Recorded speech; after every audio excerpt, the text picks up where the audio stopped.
Welcome to another episode of the Grizz Nation podcast. Today's guest, we have my friend Mr. Timothy Mays on, and we are discussing the Myers-Briggs personality test, another tool that we use at Steel Tech where we work.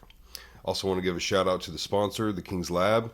Guys, get you some of this pre-workout Hell the Sun. He's got grape and watermelon gummy worm. It's really good stuff, so go give it a try.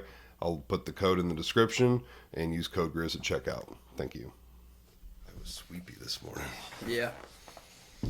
Oh, gosh. Man, it's always crazy how well that ring light works, because on the camera it looks normal, but it's so dark in this room. Yeah, oh yeah, it's dark. And then you throw that thing on, and to the audience it looks lit up in here, but it's really not. It actually makes for good lighting. Yeah. I mean, the videos look pretty good, so you wouldn't be able to tell that it's two grown men just sitting in a dark room. Right, you wouldn't know. You'd have no idea. Yeah, actually, Max is bringing, well, I thought he was going to bring a ring light thing, but it's a tripod. And we're just filming some stuff at the gym so we can post on here and post on his site too. And it's been pretty funny. We'll set the tripod up in the gym and like film us doing like one set of something, and then we'll finish those and then go do something else, film it. Yeah. And of course Max is himself, so he says and does some funny stuff on there, but it'll be fun to post those and see what people think. Yeah. Showing people how the King's Lab works. Mm-hmm, exactly. Yeah, and actually, so Maddie does photography on the side. And she texted me one day and she's like, hey, would you want to do a gym photo shoot type thing? And I was like, why? She was like, well, just to do it and like say I've done something like that in case people were interested. And she's like, then you could bring the pre-workout and, you know, kind of like have it in the background or, you know, take pictures with it, you know, in there too. Yeah. So I was like, oh, I was like, yeah, we could do that. Yeah. So we're probably going to do that at some point too. But Tim, why are we here today? What are we discussing? We're talking about Jungian psychology. Oh, wow. I'm not prepared for that. I was prepared for the Myers-Briggs. Yeah. That's the way that most people know it as, is the this is the name for it? Type indicator. Mm-hmm. But that's the name for the test. What is it again? Myers-Briggs Type Indicator, MBTI. Wait, I thought you said something different before. Oh, the actual psychology is called Jungian psychology. It was developed by Carl Jung, so it's named after him. Okay, I haven't heard anyone refer to it like that. Yeah, it seems like everybody that talks about this has a different name for it. Mm-hmm. Like, I've heard it called depth psychology as well, or psychoanalytics, or, you know, there's just a million different names for it. Right. But the most common one that people know is Myers-Briggs, because that's the test that was developed to try and help people figure out what their type is. But it's all the same. It's all the same stuff. Okay. Now, the last episode you were on here for, we discussed the widget. Yeah. Now, do those tie together at all? Or like totally separate? As far as I can tell, they are totally separate. The guys that made Working Genius, they actually addressed that it was either in their book or one of the podcasts or something. They were like, how does this connect with that? Well, it doesn't. Oh, okay. You can have, you know, you could be, for example, I'm an INFJ who's a WI. You could have an INFJ who's an ET as well. Like you could have any combination of Working Genius with any one combination of the Myers-Briggs. Okay. Sorry, I'm just getting some feedback here. Okay, so they don't really intertwine. Now, is that me? Oh, that was mine. Hold on, people. We're having some technical difficulties. I don't think they can ever hear that, but I always can, and it annoys me. There we go. What is Zach? Because I can never remember what I am, but I know I'm the same as him. In INFJ? No, I'm an INFJ. Zach is a ISTJ. ISTJ. Okay. Yeah. That's what I am, because I took the test with Zach, and I got the same thing he did. Yeah. And I remember going over this. We've gone over it a few times at Steel Tech. And the second time, I had it memorized as far as when it's a ISTJ and then like what the other one would be. It would be like a, well, I can't remember now, but the way the letters interchange. Yeah. I remembered that at one point. I've since forgotten how to do it. Yeah. But where should we start as far as Okay, what so the letters mean, the test? I think here's kind of where I want to start first, and that's like, why is this important? Why should we pay attention to this? Okay. So this does not, despite what some people will tell you, especially hardcore Jungian psychologists will tell you this, this is not, it doesn't explain everything. You know, this isn't gospel truth. Right.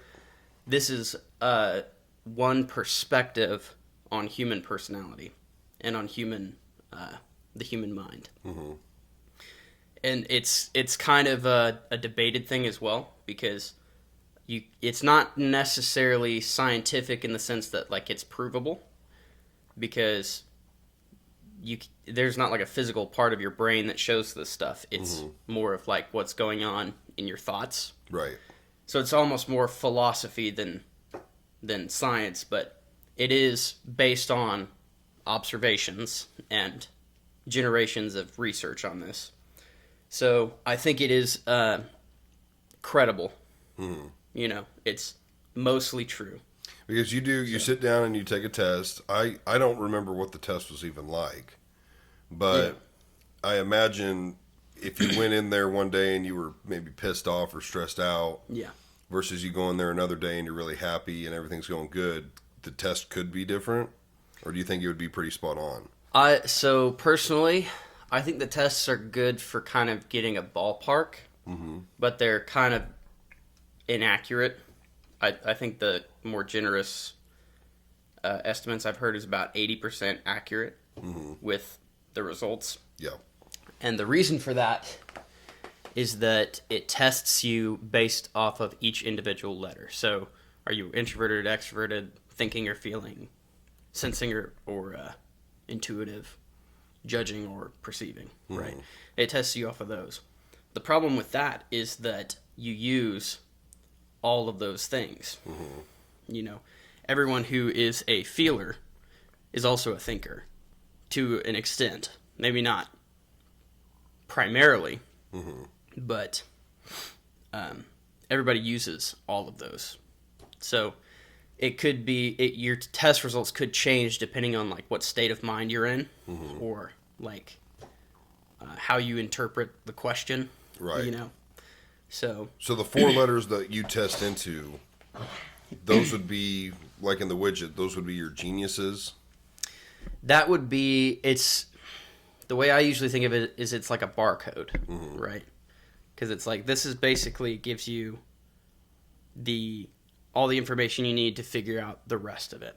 Right. So what that's really testing is like cognitive function. Yeah, you just twist that thing. There we go. What that's really testing is your cognitive functions. And that's what Carl Jung kind of discovered. That's where a lot of this came from. Was he was doing his he was a psychiatrist. He had learned from what's the really infamous one? Sigmund Freud? Yes. Okay. He was a student of Sigmund Freud. Okay. But he went on to basically disprove a lot of Sigmund Freud's bullcrap. Right. You know, because Sigmund Freud was just Kind of out there. all over the place. Right. So he learned how to do psychiatry from him, and then he basically, as Sigmund Freud got more and more out there with his stuff, Carl Jung was like, I don't know about that, and kind of went the other way. The only thing that I know of Sigmund Freud, and I think that was one of his things, is like his teachings about attraction, and like you are naturally attracted to what your parents were, or something like that. Isn't that what he taught? The Oedipus complex. Okay, where like boys will go after girls that are like their moms, and girls will go after boys that are like their dads. Yeah. Was that proven to be like a real thing?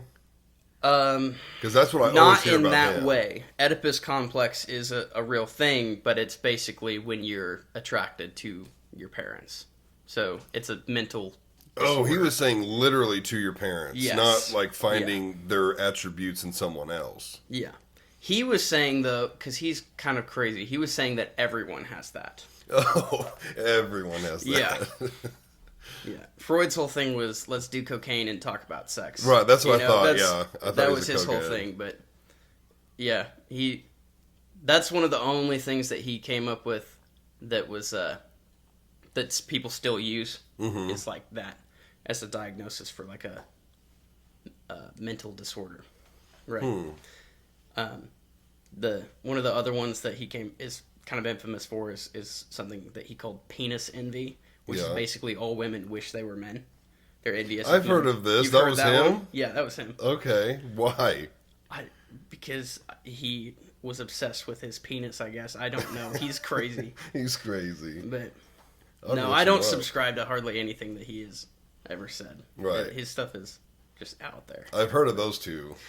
But Carl Jung, on the other hand, a lot of his stuff, I'm also not a fan of everything that he did, but a lot of his psychology stuff, I think there's a lot of truth there and a lot of helpful tools and ways to understand. Mm-hmm. So he was kind of the guy behind the idea of the collective unconscious, if you've ever heard of that. I think I have. Or like the zeitgeist. You ever heard of that? I've heard one of that too. Those kind of came from Carl Jung and his psychiatric work and the things he observed through working through trauma with people Right. and all that stuff. He observed a lot of this stuff, and a lot of that's where Jungian psychology or depth psychology comes from, is just what he observed. So the main thing that he discovered, the first thing he discovered was the cognitive functions, which is basically different wavelengths that we think in. And the way that the ones that he discovered, there's 8 of them, right? Some of them are extroverted, meaning you're pushing it out into the world, right? Okay. Or using it to affect other people. Yep. Or another way to look at it would be you're receiving that thing from other people. And then some of them are introverted. So it's coming from you. You're the source of it. And then other people are receiving it from you. Okay. So the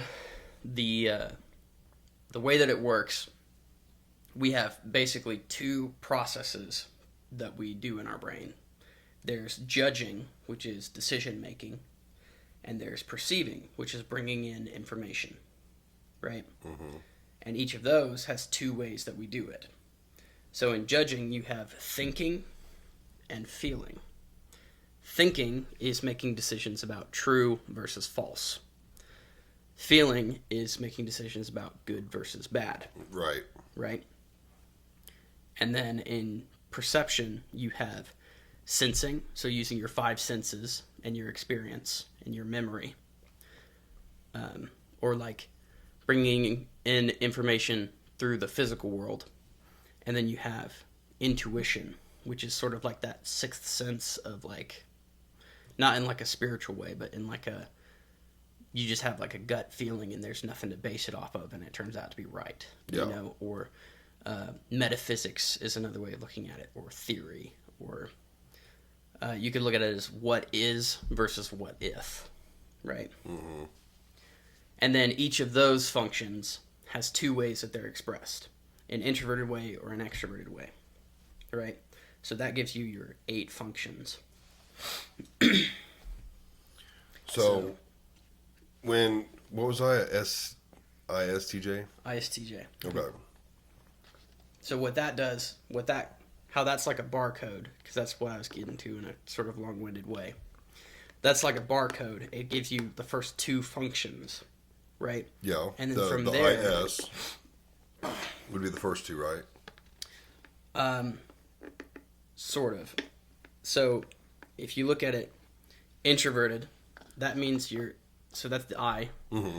Your first top function is going to be an introverted function.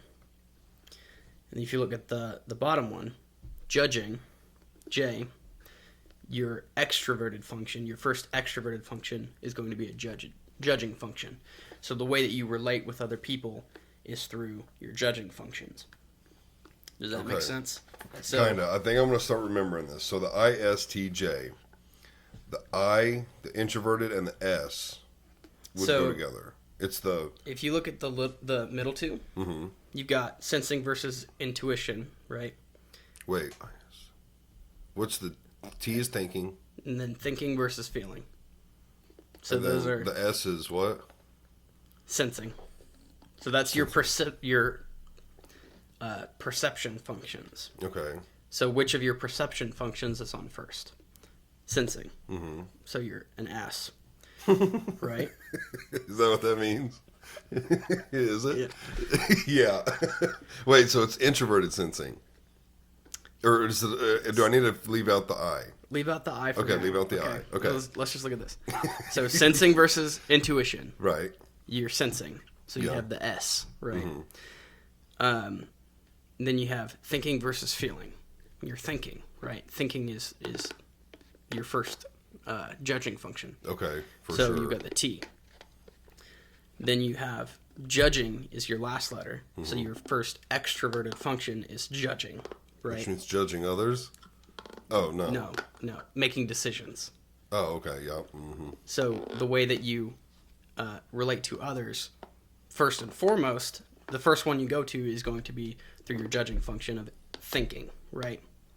And then you're introverted. So your first function is going to be introverted.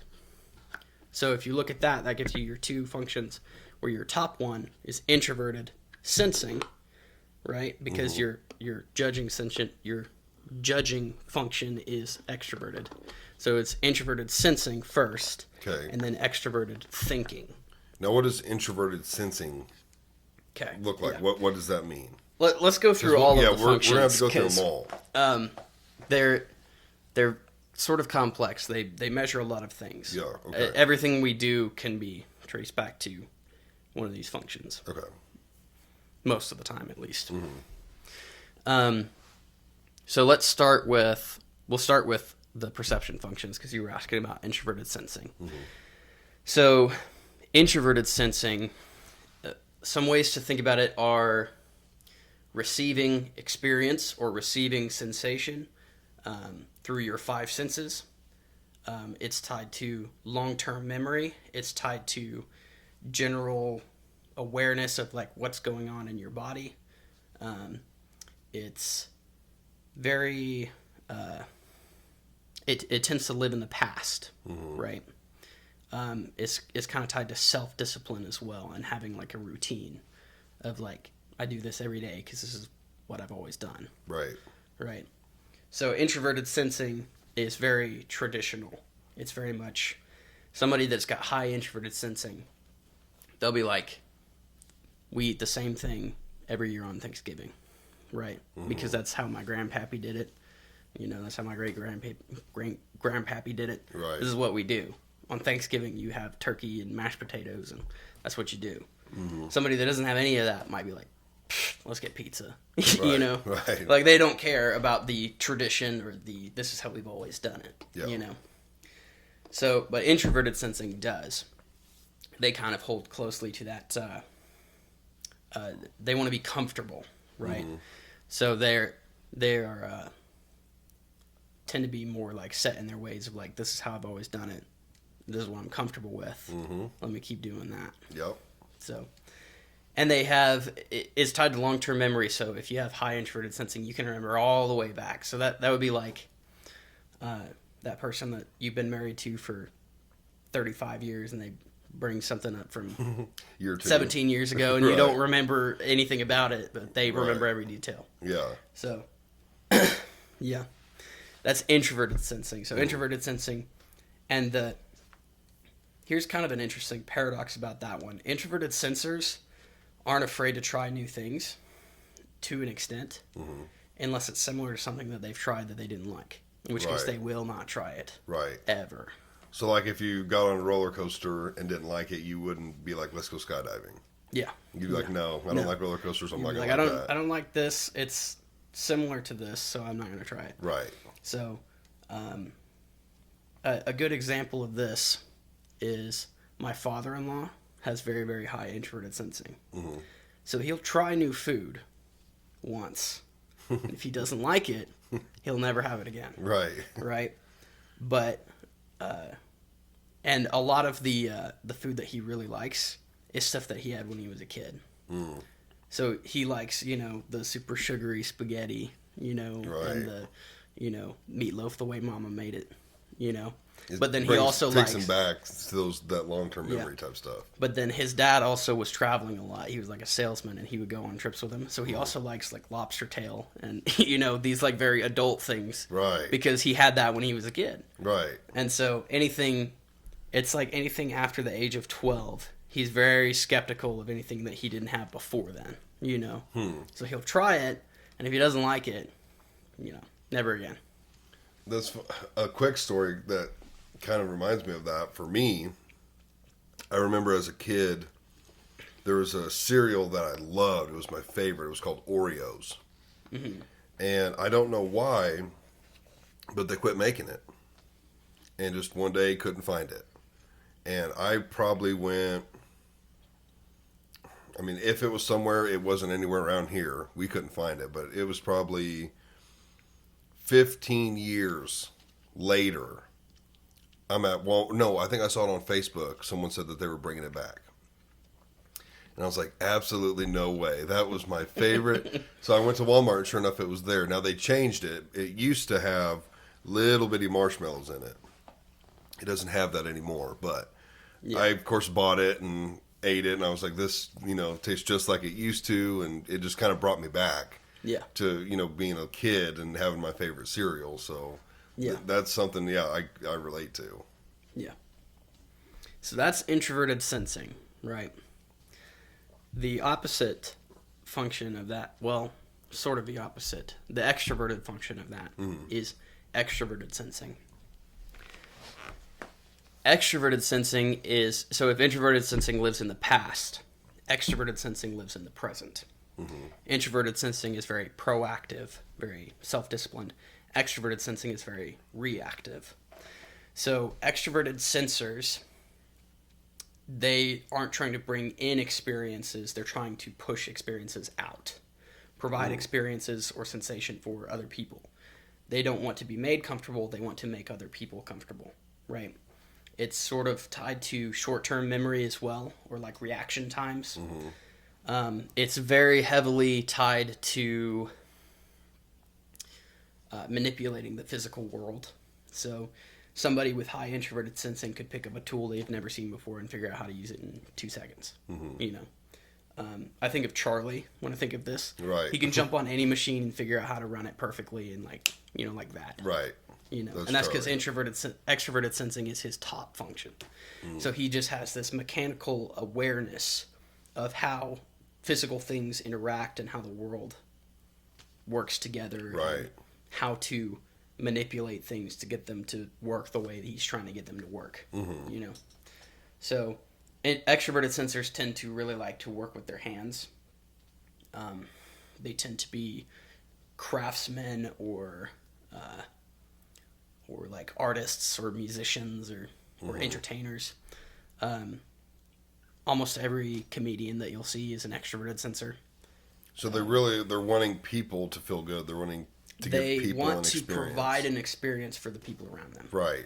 So yeah, I mean that's an entertainer right there. Or even like you said, craftsman or something. Someone who's, I want to build this and make it look nice, and I hope someone enjoys it, and they can, use this chair or this table for years, and something like that.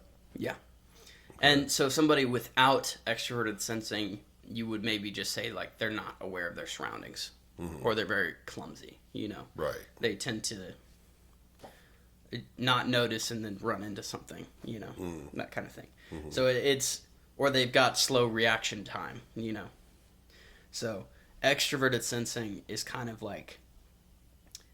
that. Let's get things done and figure it out and put the puzzle together. You know, you could also look at it as like introverted sensing is kind of like strategic. Extroverted sensing is more tactical. It's like, what's going on right now? How do we respond to what's happening right now? More responsive and less proactive. Yeah. Okay. Yeah. Yeah. See, I would like to think I'm more proactive than reactive, because I'd rather take care of it first and not have to deal with the aftermath if you don't later, type of thing. Yeah. So far the IS checks out. Yeah. Max is a extroverted sensor first and foremost. That's his very top function. So, and he loves to react to things. He calls it proactive reaction, where he's like, I'm just ready for something to happen. Right. So that I can, figure out what to do. Yeah. That he loves that. That's Max. Yeah. You could also look at it as, I started saying that and then I lost my thought.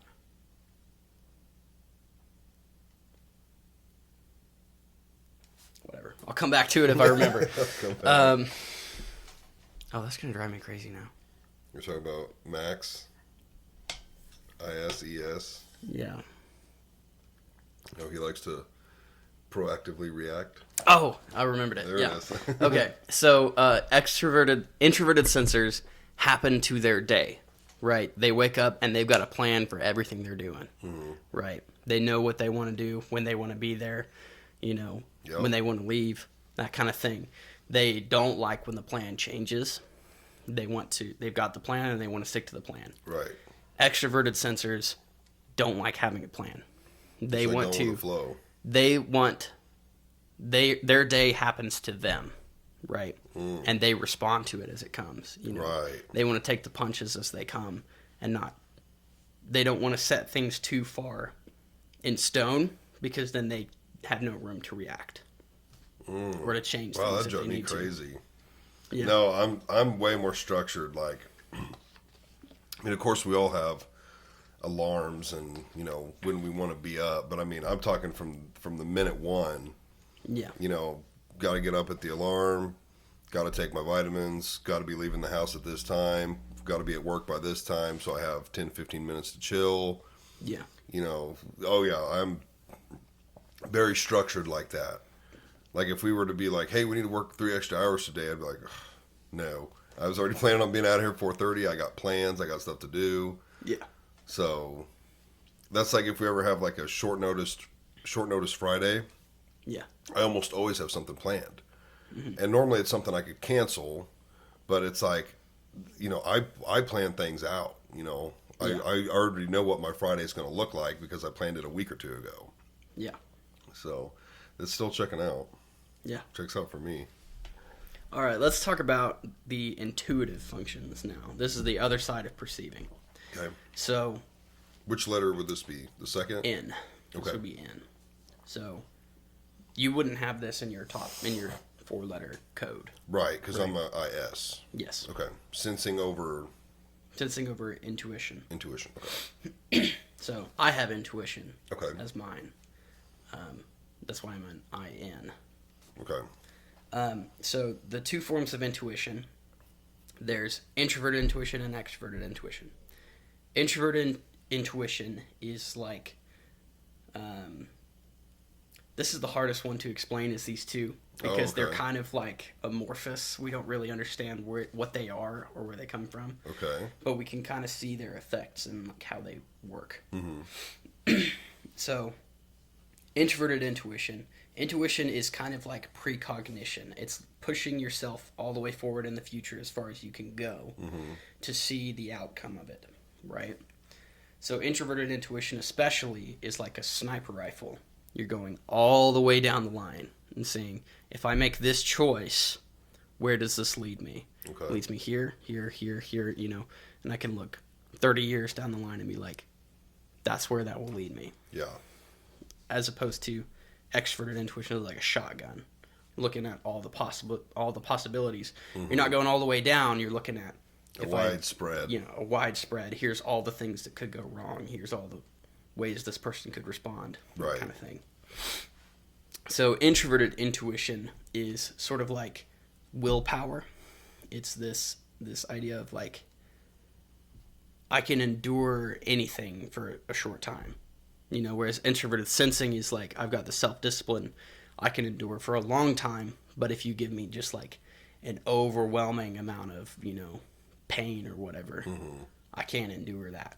I can endure sustained pain for ages, but not, you know, a ton of stuff at once. Right. Introverted intuition is the other way around. I can't endure a sustained thing forever, you know, but if I can see the finish line, I can push through, you know. Yeah. So they can take a lot for a little bit. They can take a whole hell of a lot for a little bit. Right.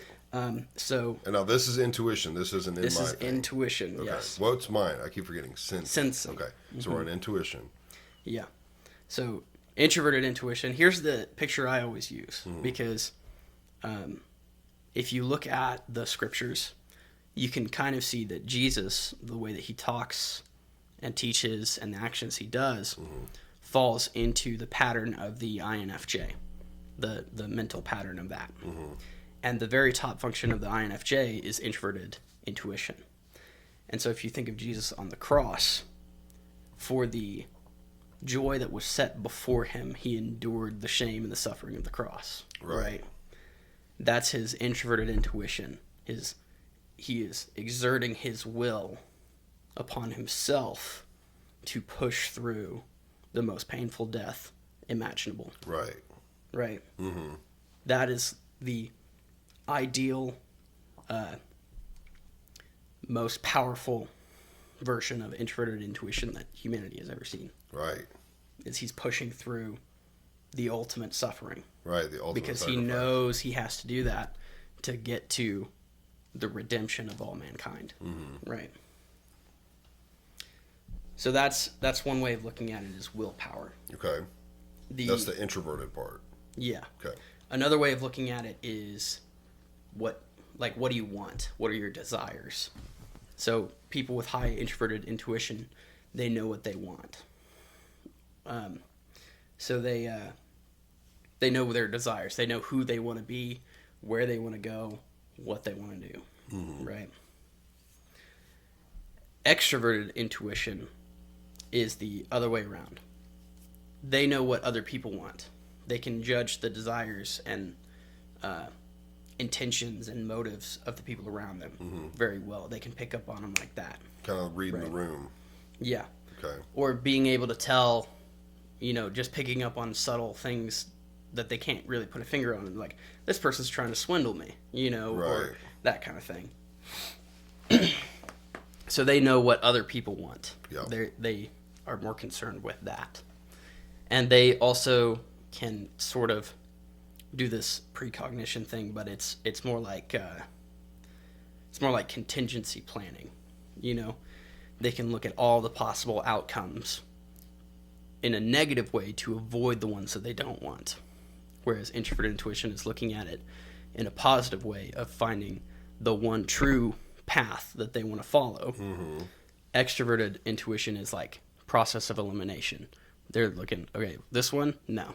That one, no. That one, maybe. This one, no, definitely not. You know, looking at all the ways that things could go wrong, all the possible outcomes of things, that kind of stuff. So you find the right one for them. Yeah, or at least start eliminating the wrong ones. Right. You know. Yeah, so that's kind of the difference between those two. Yeah. And then now the opposite. When we're saying opposite, why are these things opposite of each other? Like the introvert, extrovert. I mean, I guess that one's kind of easy, but intuition and then sensing. So intuition and sensing. Because you couldn't have both of those in your barcode.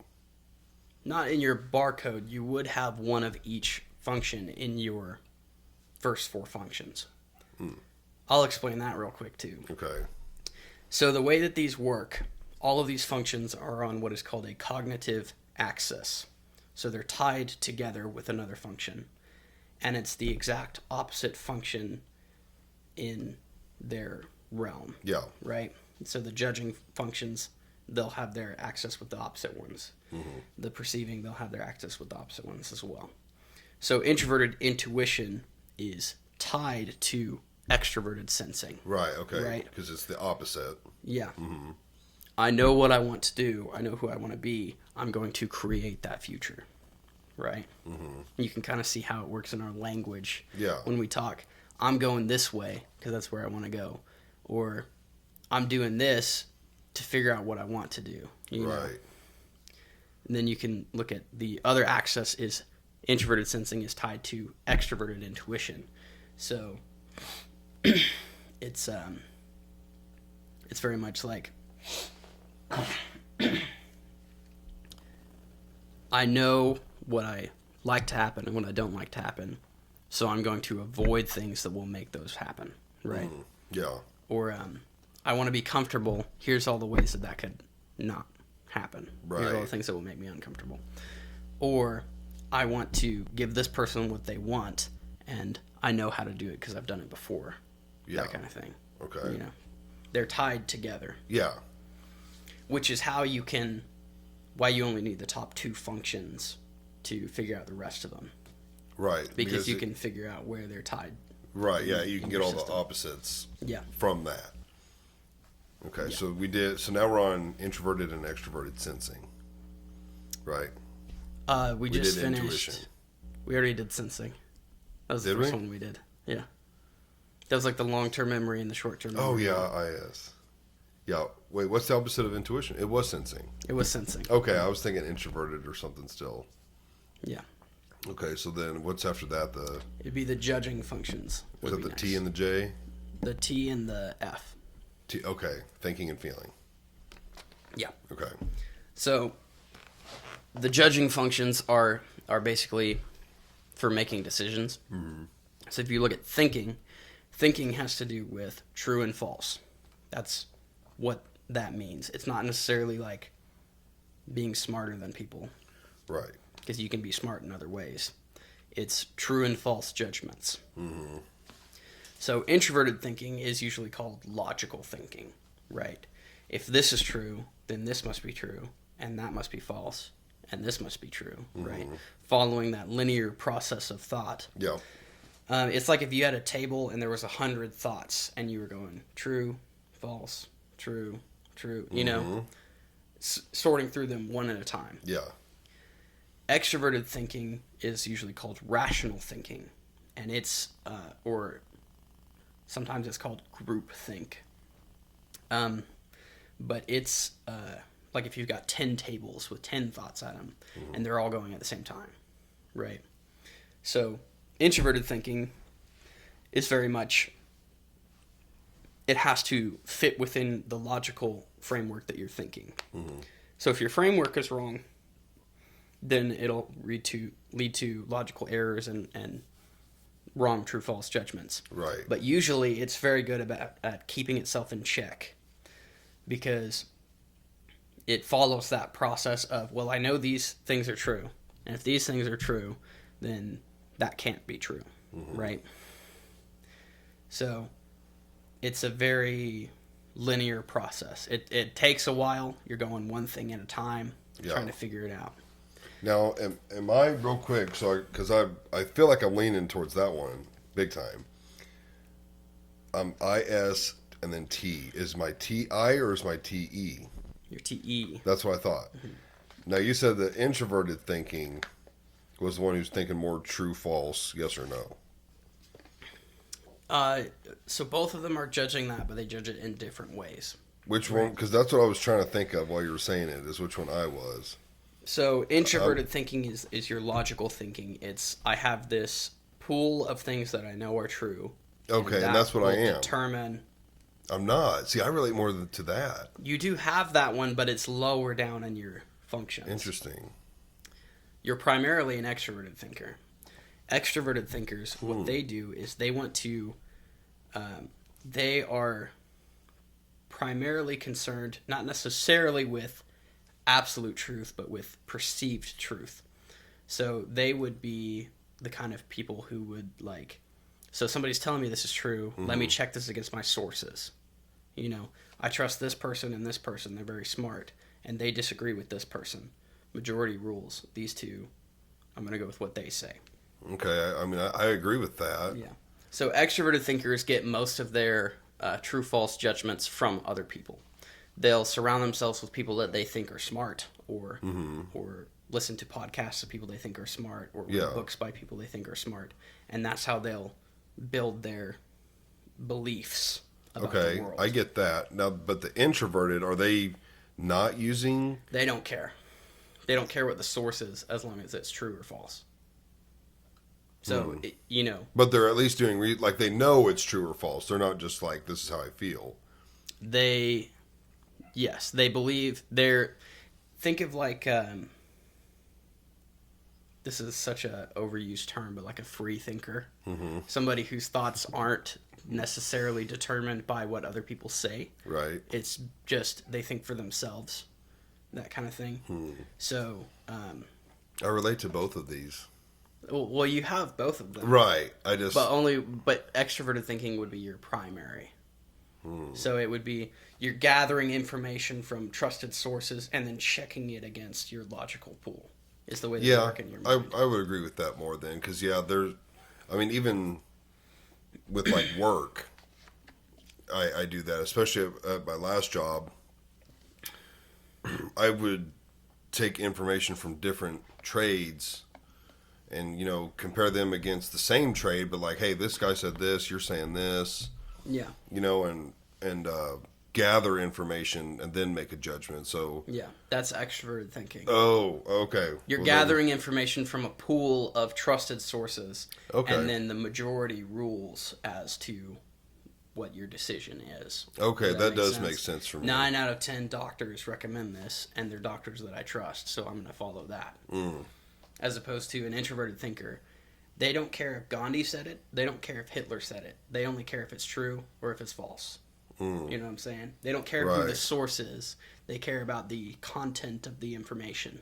Compared to what they actually know. Yeah, I would say I'm more extroverted then for sure, because like I feel like the way you worded that, an introverted, like if they just absolutely thought CNN, like everything CNN said was true, I would be like, there's like Fox News and this and that and no, that's extroverted thinking. Yeah. Okay. Yeah. Yep, this checks out for me. Yeah. I was wondering at the beginning. I was like, I don't know about that one, but no, that checks out. Yeah. That's what I do like to do. I like to gather, especially if I'm not totally certain on something. I would rather gather people that are certain about that, see what they all say. Yeah. And then be like, okay, well, like 8 out of these 10 are saying we should do it this way. We should probably do it that way. Yeah. That is the textbook definition of extroverted thinking. Okay, well, that's what I am. Yeah. Okay, that makes sense. It's the idea of extroverted thinkers are very much concerned with credentials. They want to know what your credentials are. So, for example, most extroverted thinkers watching your show probably don't care what I think because I'm a college dropout. I don't have a degree in this. So, they would want to listen to somebody like Jordan Peterson. Right. Who has like a doctorate in this field and has decades of experience. Right. As opposed to, Joe Schmo, backwoods redneck who learned this on the internet. Right. Working in a steel factory, no degree to his name, no professional training. Right. So I think I too would base it off of credentials as well. Yeah. Like, again, going back to work, like if a guy who's been laying tile for 30 years tells me we should do it this way, and then a guy that started laying tile 2 years ago tells me we should do it the other way, you're going to listen to the guy. I'm probably going to listen to the guy that's been doing it for 30 years. Yeah. Yeah. Just because of the experience. He has a bigger, higher, whatever you want to say, credential than the other guy. Yeah. For me, I'm the other way around. I have introverted thinking. Mm-hmm. I don't have any extroverted thinking. It's like my second to last function. Right. So for me, I would not care about... I would consider... the credentials. This guy has a lot of experience. There's probably a reason for it. But if I was looking at him like, well, what this guy that with the experience is saying is stupid. Right. We should go with the other guy. Right. You know, Which I'm more happens. concerned with the content of what they're saying and the actual, the actual truth there, as opposed to who's saying it. Right. You know? Which I guess brings back the you use both functions because, I mean, I can't think of something off the top of my head, but I'm sure there's been a time where the 30-year tile guy was telling me something and I'm like, that's going to look dumb. Yeah. You know, the guy who has 2 years of experience, I like his idea. Yeah. That obviously, I'm sure, has happened. So that's kind of Yeah. ties into where you would use both, but Yeah. With your personality in particular, the way that your brain uses these thinking functions, you're gathering information primarily through extroverted thinking. You're bringing in all this information, but you're kind of gut checking it against your logical thinking, your introverted thinking. right. Right. Of like, you're not going to just accept something because a trusted source said it. Right. You're going to compare it to other sources, and you're going to compare it to your own logical processes. Mm-hmm. Whereas for me, I just compare everything against my internal thinking. I It's kind of gut all check gut everything. check everything. Right. Gut check everything. How does this work together with these other things I know? So That's an interesting concept to me, that you would rather just gut check everything, and most of the time not, yeah. fact check it or Yeah. compare it. So here's the thing about this, and we'll get to this a little later too. It's not so much that that's my preference. It's more that I don't know how to compare sources and gather information in that other way. My brain doesn't function that way. It's almost like a foreign concept to me. So Even when with I've Google? tried in the past, I don't get very far. And then I just say, whatever, I'll just check it the way that I know how. You Right. know? So, Even like just being able to Google something, like you just yeah. wouldn't I know wanna how mess to with do, I know sort of the practical ways of like doing it, of like you shouldn't just accept everything you hear, even if it makes sense. You should Right. compare it to other trusted sources. But that's just not where my brain goes immediately. I have very, very little function in that area. Right. Right. So See, it doesn't come naturally to me. I have to really, really, really try. My mind goes to another thing. I think this is an example of, if I'm on Amazon looking for something, and let's say I find like 2 products, Yeah. and one of them looks better. I'm like, I think I'd rather that one. And let's say it's got 4 stars and 20 reviews. But then the other product I'm looking at has 4 stars and 20,000 reviews. I'm buying the one with 20,000 reviews Yeah. every time. Yeah. Because there's way more people that have given this a high rating. So in my mind, I'm thinking, okay, it must be pretty good if this many people are leaving reviews. Like I can trust Yeah. 20,000 over 20. Yeah. That is a very practical application of this, and one that is simple enough that even I can understand it Right. with very little extroverted thinking. Right. Because I've done that before too, where I'm like, well, the reviews on this aren't very good. Yeah. Whereas this other one has way more. I'll do the same with restaurants. Like if we're going somewhere new or actually that restaurant that we love going to now, Tokyo House of Rogers, that sushi place I talk about, I just Googled a sushi buffet, and there was a few different options, but that one had really good reviews. Yeah. And that's what I based it fully off of. I was like, hey, let's try this one. It's got like 4.5 stars, and a lot of people say it's good, so let's go there. Yeah. And that was the reason we picked that one. It wasn't location or the menu or Yeah. the look of it. It was just people say it's good. Yeah. So here's another good example of how they differ, the introverted versus the extroverted on this one. An introverted or an extroverted thinker, let's say you're sitting in church and your pastor tells you this is true, this is how to interpret this passage. An extroverted thinker, they might have introverted thinking too, and so they might be like, well, there might be other ways to do it. But they're primarily going to be like, well, he says it, and this guy says it, and that guy says it, and I trust all of them. So I'm just going to accept that. Right.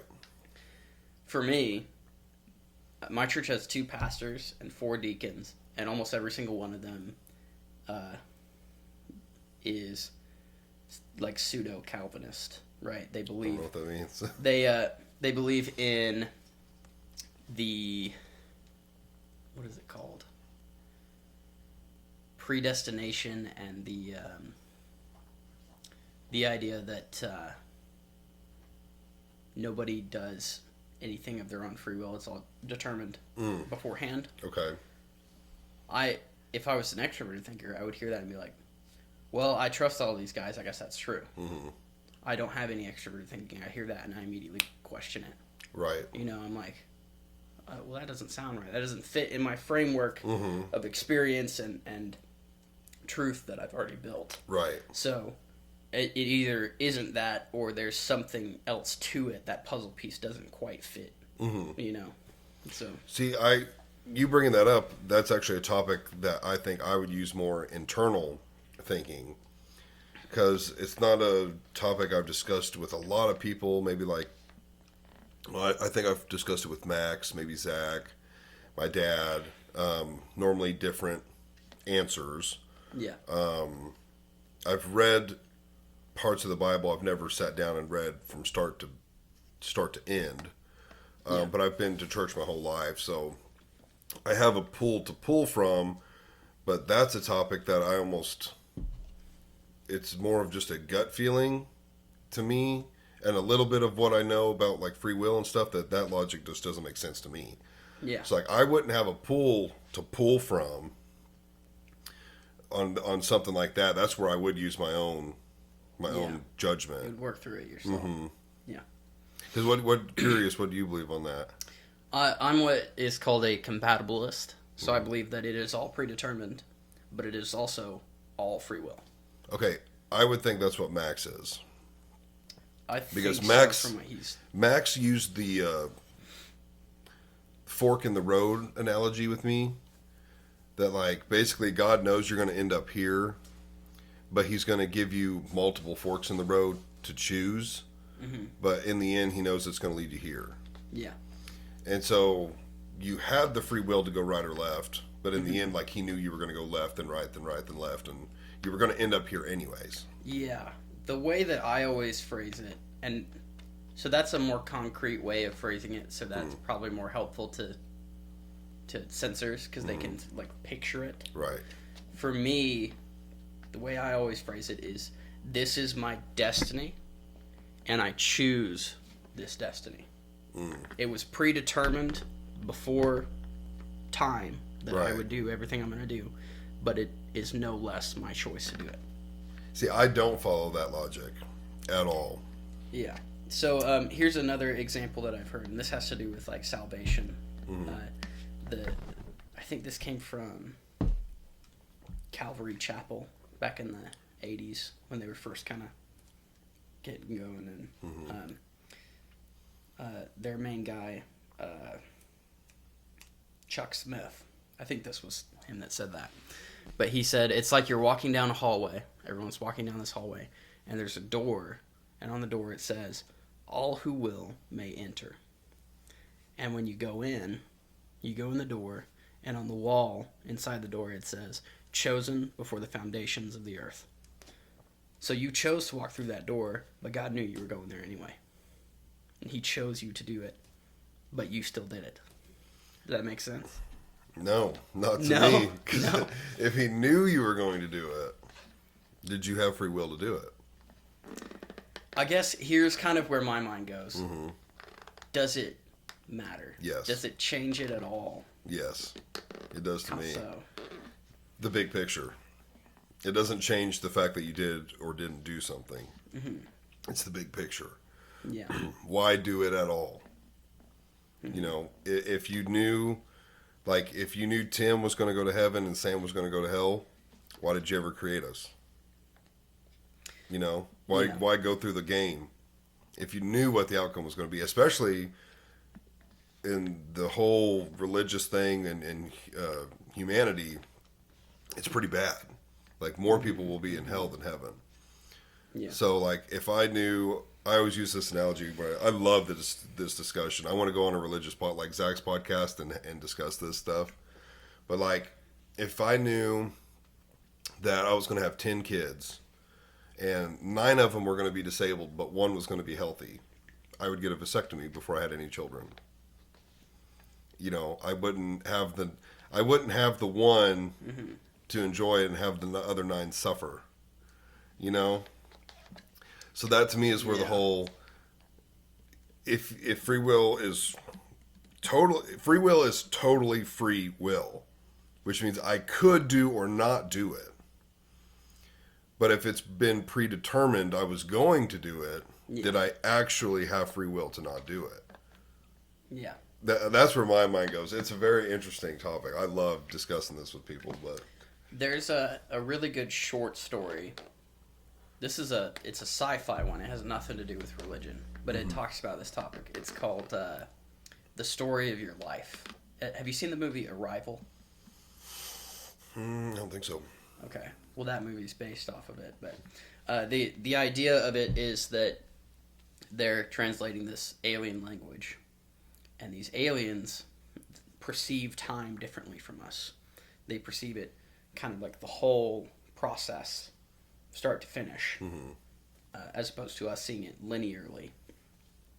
And as this person is learning and translating their language, they begin to kind of see time that way as well. And the example that they use in that story is from Greek mythology, the Book of Ages, right? The book in which everything that will ever happen is written. And they say, if you read the Book of Ages, you will find that there is nothing you wouldn't have done anyway. You know what I mean? Right. God, you would have made the same decisions knows regardless. Who you are. He made you who you are. But he didn't make you a robot. Even though he knows everything you are going to do, and he made you to do those things, right? He's not making you do anything you wouldn't have done anyway. That doesn't add up to me. Yeah, it just doesn't. I can't get behind that logic just because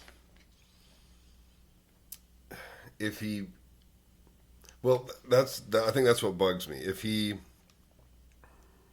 made me that way and knew I was going to be that way, well, that means that God would have created bad people. Okay. I don't think he makes bad people. I think people just go down the wrong path and they become bad. If anything, Satan makes them bad. Yeah. You know, like if you're a murderer, I don't think God created you as a murderer. Like homosexuals say that they were created that way. I don't think they were created that way. I think you're mentally ill or possessed or, you know, just weird or whatever it might be. But I don't think God created you that way. Yeah. I mean, we are born with sin, but we are also created in his image. Yeah. So. Well, think about it this way. Even if, say, God hasn't determined all of your actions, here are things that God has determined. God has determined the way that your body and mind will work, right?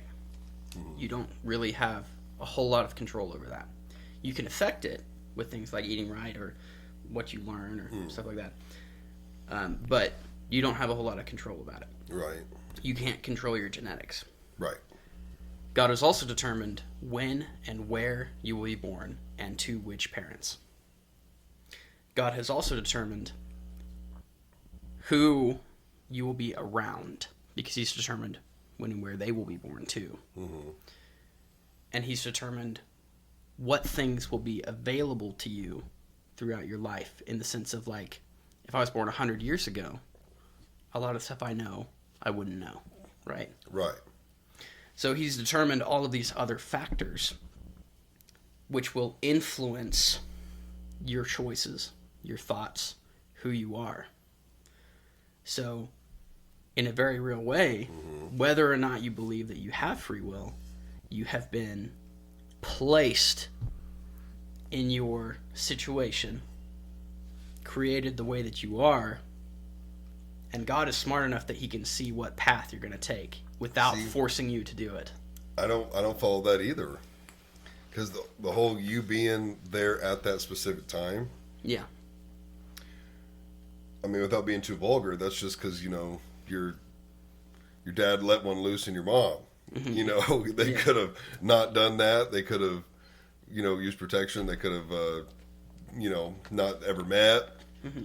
You know, they could have lived on other ends of the world. Like, even that, how do we know that was predetermined? And not just a fluke? And because the Bible says it. He says, you knit me together in my mother's womb. And you have known it specifically says he knows the number of the hairs on your head before you were ever conceived. That's in Scripture. Okay, I couldn't really argue that one. And it also says that he knows the steps you'll take in the path that you walk, and that he laid them out before the foundations of the earth. See, I just don't like that, though. Because what if there's I understand you don't not liking it. Like, you end up somewhere bad, you know? Sometimes that's what it takes to come to salvation. Some people will... No, I mean bad at the very end. Bad at the very end? Right. He set the path before you, and you chose to walk it. Did I have a choice, though? Yeah. Yeah? I think so. I love this discussion. Yeah, we should do a whole episode on this. Oh, we could. I'll get some resources. Yeah, we'll get scripture, we'll get everything. We've gone way off on a tangent here. We have. But I don't mind doing that. It's fun. What were we talking about? I think we were on... I think we were wrapping up extroverted and introverted thinking. Yes, I believe so. That's right. I had one more thing I wanted to say about extroverted thinking. So extroverted thinking is all about perception, right? Mm-hmm. What is perceived to be true and false. Yeah. So a way of thinking about it is in the absence of clarity, perceptions are everything. Mm. So in this discussion we just had, God has not made it clear right. if we have free will or if we are predestined. Mm-hmm. He's left little hints of both. So in the absence of that clarity, our perception of it is all that matters. Right. We can never know the absolute truth in this case, so all that matters is what we perceive to be true. Right. And that's why there's so many different... Yeah. I mean, not just churches, but, you know, ways people think and view it, and because it's not clear, which is something that drives me crazy. I crave clarity. You know, in anything. What are we doing today? What are we doing tomorrow? What are we doing at work? What are we trying to build? You know, who's this for? Why? Like, I love clarity. Because if I have clarity, then I know what we're doing, why we're doing it, how long it's going to take, how it should be done, when you want it done by. You know, I crave clarity. So when it comes to the Bible, there's a lot of unclear things. So it makes it tough. Yeah. This is one area where I think the Catholics have it right. And that is that they have, I think it's 5 mysteries that they meditate on. And the whole point of it is, these are things that are expressly in Scripture that 2,000 years of studying and we still don't understand it. Right. So clearly God has made this for us to wrestle with it. Right. Things like the incarnation of Christ. The ability of him to be gracious with cosmic treason. We're all treacherous, you know, but he's still gracious with us. Right. Things like that. These are mysteries that God has expressly left it vague so that we will struggle with it and wrestle with it, and it'll bring us closer to him through that struggle. Yeah, because you almost just have to pray on it and ask for answers and probably be okay never getting one, but it's just one of those things that obviously it's not important enough to you know, have given us clarity. It's not that big of an issue. Yeah. But we make it an issue because we want answers. I think most people are like that. No matter how they go about getting the answer, they just want an answer. Yeah. I always think of, are you familiar with George Washington Carver? Mm-hmm. Yeah. Have you heard the story of when before he went and locked himself in his lab for 3 days or whatever? Mm-mm. He was walking, he had a practice, he was like a strong Christian, and he had a practice of he would walk around in his garden and pray and talk to God. Mm-hmm. And this one day he was walking through his garden and he was praying and he was talking to God. And he said, God, why did you make mankind? And he heard in his mind God respond. And God said, that is not for you to know, little man. And he was like, oh, okay. Well, God, why did you make the peanut? And he's like, well, I'll show you. Right. And then he went in his workshop. Right. 3 days later came out and he had come up with 70 different ways to use the peanut. I'll show you that. I'll tell you about the peanut, but Yeah.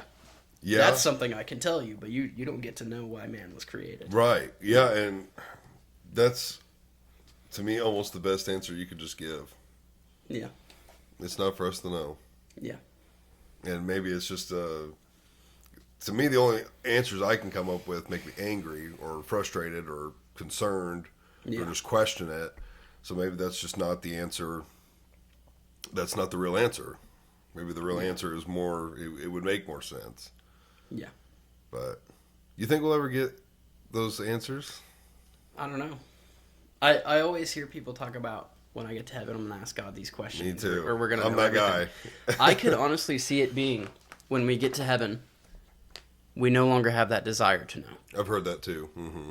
And because we're in absolute peace and joy in the presence of our Lord, Right. fully experienced. I've heard that too. I'm always the guy who's still like, we're no, I'm going to ask the content. questions. Yeah. It's possible that he will spend all of eternity revealing the things to us, Mm-hmm. and we'll never run out of things to learn. Right. That's That's what I true, would too. like to think. Just learn Because- forever. Yeah, Mm-hmm. I would love that. I'd want a 30-minute class as soon as I get there. Give me the answers real quick, and then I'm going fishing. And I'm hunting 400-inch deer. Yeah, I'm just going to go chill. That's funny. yeah. Okay, so that was So, introverted Extroverted and thinking. extroverted Yeah. thinking. One more thing about extroverted thinking. Okay. Extroverted thinkers very, very much care what other people think about them. Right? They want to have a good status or reputation within their friend groups. They want people to think that they're smart, basically. Right? Yep. So they very much care what other people think about them. So this is one where my wife has this pretty strongly. Right. I have none of it. So my wife very much cares what people think about her. And she'll be like, oh, we can't do that because what if they think this? Right. And I'll say, I don't care if they think that. Right. You know, I don't care what they think about me. You know, or like if you're in a gas station and you do something embarrassing, she was like, "Oh, that's horrible. What are they thinking?" I'm like, "I don't care. I'll never see these people again. You know, Right. they don't know me. It doesn't matter what they think." I am at, what's strange, I am at both ends of that. Yeah. So, like, if we're friends, I, of course, want you to like me and think I'm smart and funny and, Yeah. you know, a kind person and all this. If I don't know you, it sounds terrible, but I could care less. Yeah. What you think about you, anything. But if I know you, it's the total opposite. Yeah. So I relate to that, especially like in a professional setting. Like I want to be respected, respect my peers, they respect me. Looked as someone who's a leader and smart and has good judgment and all this stuff. Yeah. Would never want to be looked at as someone who's an idiot, makes bad decisions. But I guess it's more just in the personal setting.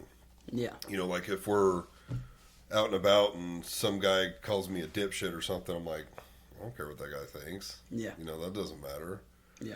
So, yeah, it's weird, but I'm at both ends of this. Yeah. Well, with this one, it's more of like they want that position within the group of like being well respected. Right. So it's not so They much thought the it other was, stuff, like what other people think, or like if you It don't is know to them. an extent. I think it depends more as well on like how where it's at in your lineup. Because like, so my wife has it as her fourth function, so she's very insecure about it. She's insecure about what other people think, whereas you have it as your second function, so it's more like you feel responsible to live up to those expectations. So Yeah, yeah, that checks out. Kind of depends on where it falls in the order. Right. All right, that's enough about thinking. That's a long one. Let's talk about feelings. Feeling, like okay. men. Like real Right, men. Like real men. Now this I don't have, right? Well, I you mean, I will have ha- it, but you it's... have one of these, and you don't have the other. What am I? ISTJ? So I'm a... So you have extroverted thinking So I'm an is your second introverted function. feeling. So you're an introverted feeler. Okay. Exactly. Okay. Let's see how it plays out. Yeah, you're getting it. Mm-hmm. So introverted feeling is good, bad judgments. It's not just like emotion, although it is tied to that as well. Right. It's primarily good, bad judgments. So introverted feeling is called morals. It would be like having a moral compass. Mm-hmm. So with high introverted feeling, those people have a very strict moral code, they know how they feel about things pretty quickly. Mm-hmm. So an example of that would be like, even if everyone is telling you that something is right, it doesn't sit right with you. You think it's wrong, and that's what you would hold to, right? Or vice versa. Everyone's telling you something is wrong, but your gut, your feeling, your moral compass is saying, no, this is good. I should go after this. Yeah. Right. So that's introverted feeling or morals. Mm-hmm. So do you feel like that's pretty true of you? Do you generally know how you feel about things pretty quick? I would think so. If it's good or bad. Mm-hmm. Yeah. Are you easily swayed by what other people say when it comes to like morality and like this is good and that's bad? No. Zero. Almost zero. That checks out. So Wait, I thought I was extroverted. you're introverted feeler. Because you're extroverted Shit, that's thinker. right. Introverted feeler. Yeah. Okay, yeah, I have I almost should have zero. brought a whiteboard and I could have. I know. I have to see. I was trying this to look close at to it. doing it. I was this close to bringing a whiteboard and just like. Oh, I throwing this wish all you up would have. It would have been so helpful for me.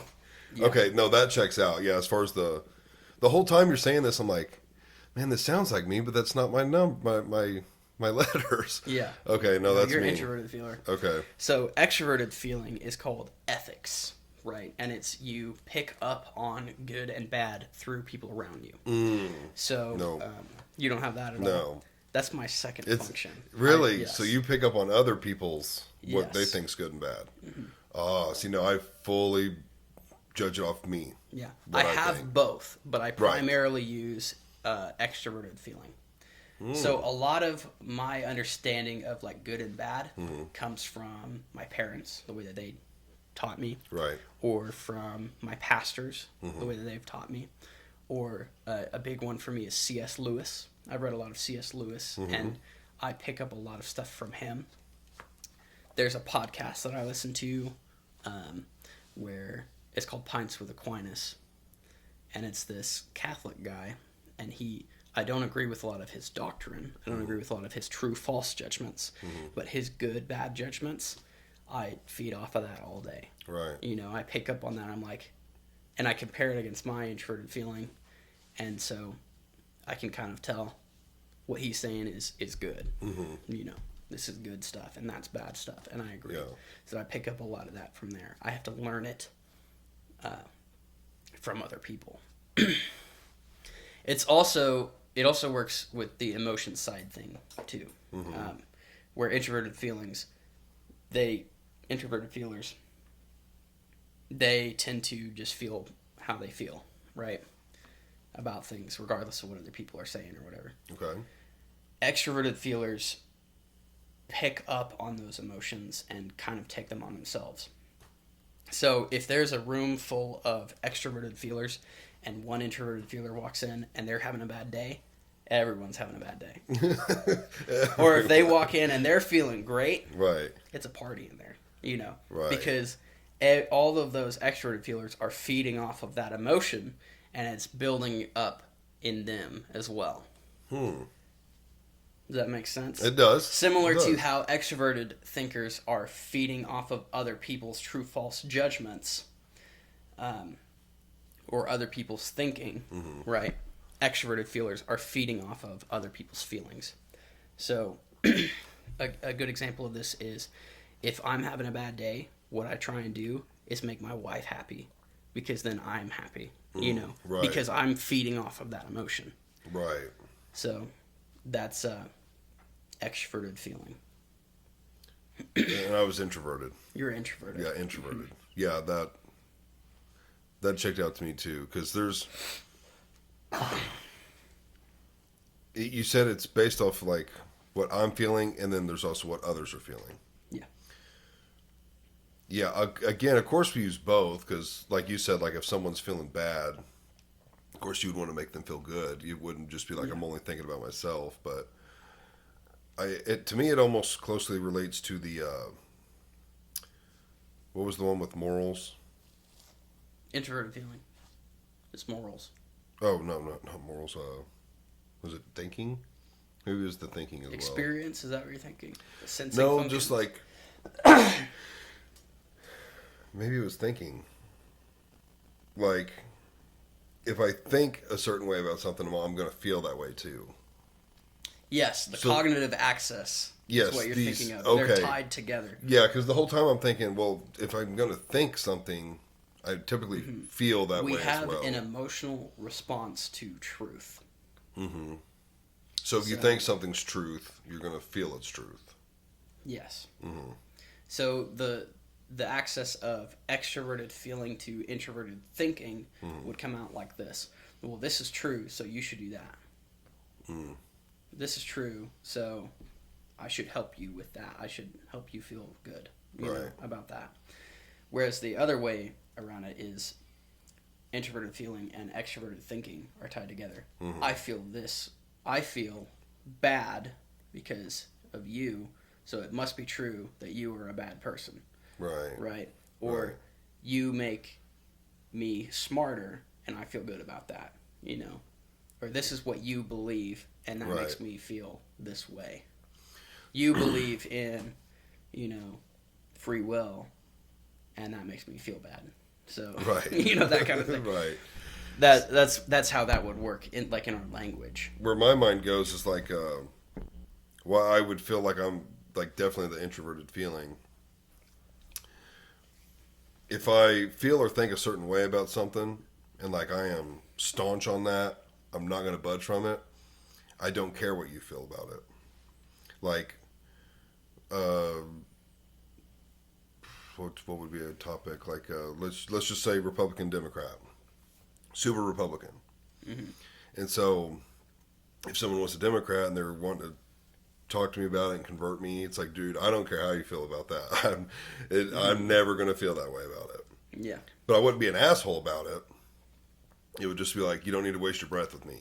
It's like, I feel this way about this 100%. Yeah. And I'm not budging from it.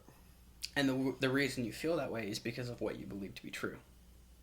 So that's how those tie together. Yes. That makes total sense. So if you didn't believe, let's look at it this way. If you didn't believe that something was true, right? Mm-hmm. If you didn't believe that it was true, like what's a good example of this? Let's say you don't believe that it's true that a certain president makes the economy worse. Mm-hmm.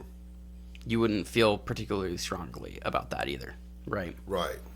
This is where this is interesting to me. What if you're extroverted feeling. So, I don't know if I'm confusing feelings with things. Let me give this example. Like, let's say you're having a debate with people, mm-hmm. and the majority of the room is like pro-abortion. Mm-hmm. But let's say you're anti. Mm-hmm. How would your feeling in that environment be? So for me personally, that would not sway me because those are not trusted ethical sources to me. Even though you don't typically use trusted ethical sources. I don't use trusted intellectual sources. Okay. I use trusted ethical sources. Does that make sense? Yes. So for good, bad judgments, I have people that I trust. My pastors, my parents, C.S. Lewis, the Bible. Right. These are trusted sources for... Ethical sources. Ethical, yeah. Versus logical sources. Sources or rational sources. Okay. So for me, in that case, I know what I believe to be true is that abortion is bad, right? I know that from my introverted feeling, but I also know that from all the people around me that have told me, here, it's bad and here's why. Right. And here's the logical reasons why. Right? Right. So, or the ethical reasons. Or the ethical reasons. Right. Or the moral reasons. So, for me, that wouldn't sway me in the same way that, like for you, if you were in a room, in a debate with, like, 100 stupid people, you know, that obviously don't know what they're talking about. Right. Would that sway your extroverted thinking? No, because they're not trusted sources in that. Right. I guess that makes sense. See what I'm saying? Right. So if I'm in a room with 100 people that I don't trust with their ethics, then their ethical arguments aren't going to sway me. Now, if I was talking to my pastors and they started saying, you know, abortion is fine, that would help hold more gravity to me, but it still wouldn't probably swing me one way or the other because I have all these other sources as well. Right. And I have my logic behind it as to why it's bad. And you've got your gut check. And I've got my gut check. Yeah. Right. And I have my introverted feeling as well, even though it's not as strong as my extroverted feeling.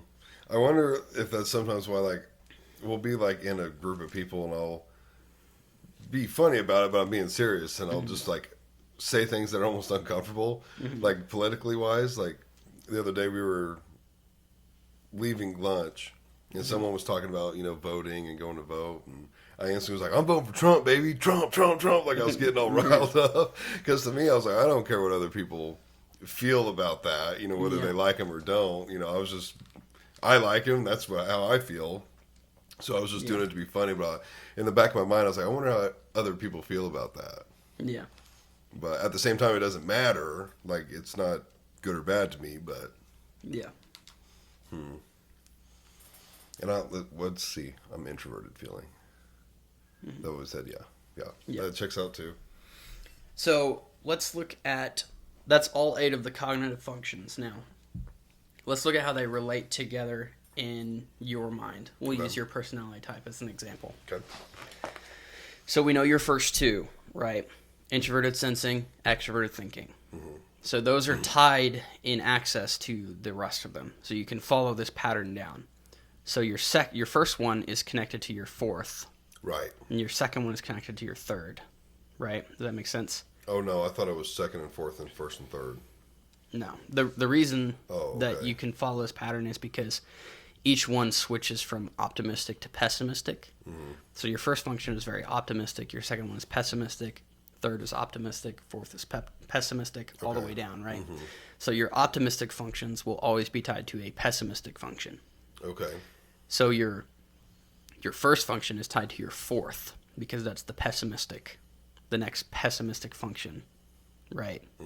That isn't your second because we know what your second is already. Right. Okay. And your second is tied to your 3rd. And then likewise, your 5th would be tied to your 8th and your 6th to your 7th. If there was more. Yeah. There sort of are, but we'll get to that in a minute. Oh, okay. The top 4 is what's called your ego. This is basically your conscious mind. I remember this now. You taught this. Didn't you teach this? Yes, I remember this now. Yeah, so this is called your ego, which is your conscious mind. These are the processes that you are consciously using. Yes. And those are your first 4. So, in a technical sense, these are your only 4 functions. The rest of them are different personalities. So your personality only has these 4 functions, and they would go in this order: introverted sensing, extroverted thinking, introverted feeling, because remember that access, and then extroverted intuition because of that access. So that's your ego, right? But that doesn't fully explain how your brain works because you are introverted, but sometimes you're extroverting, right? Sometimes you're going out and initiating with people and talking to them. Right. So in that case, your brain has other options.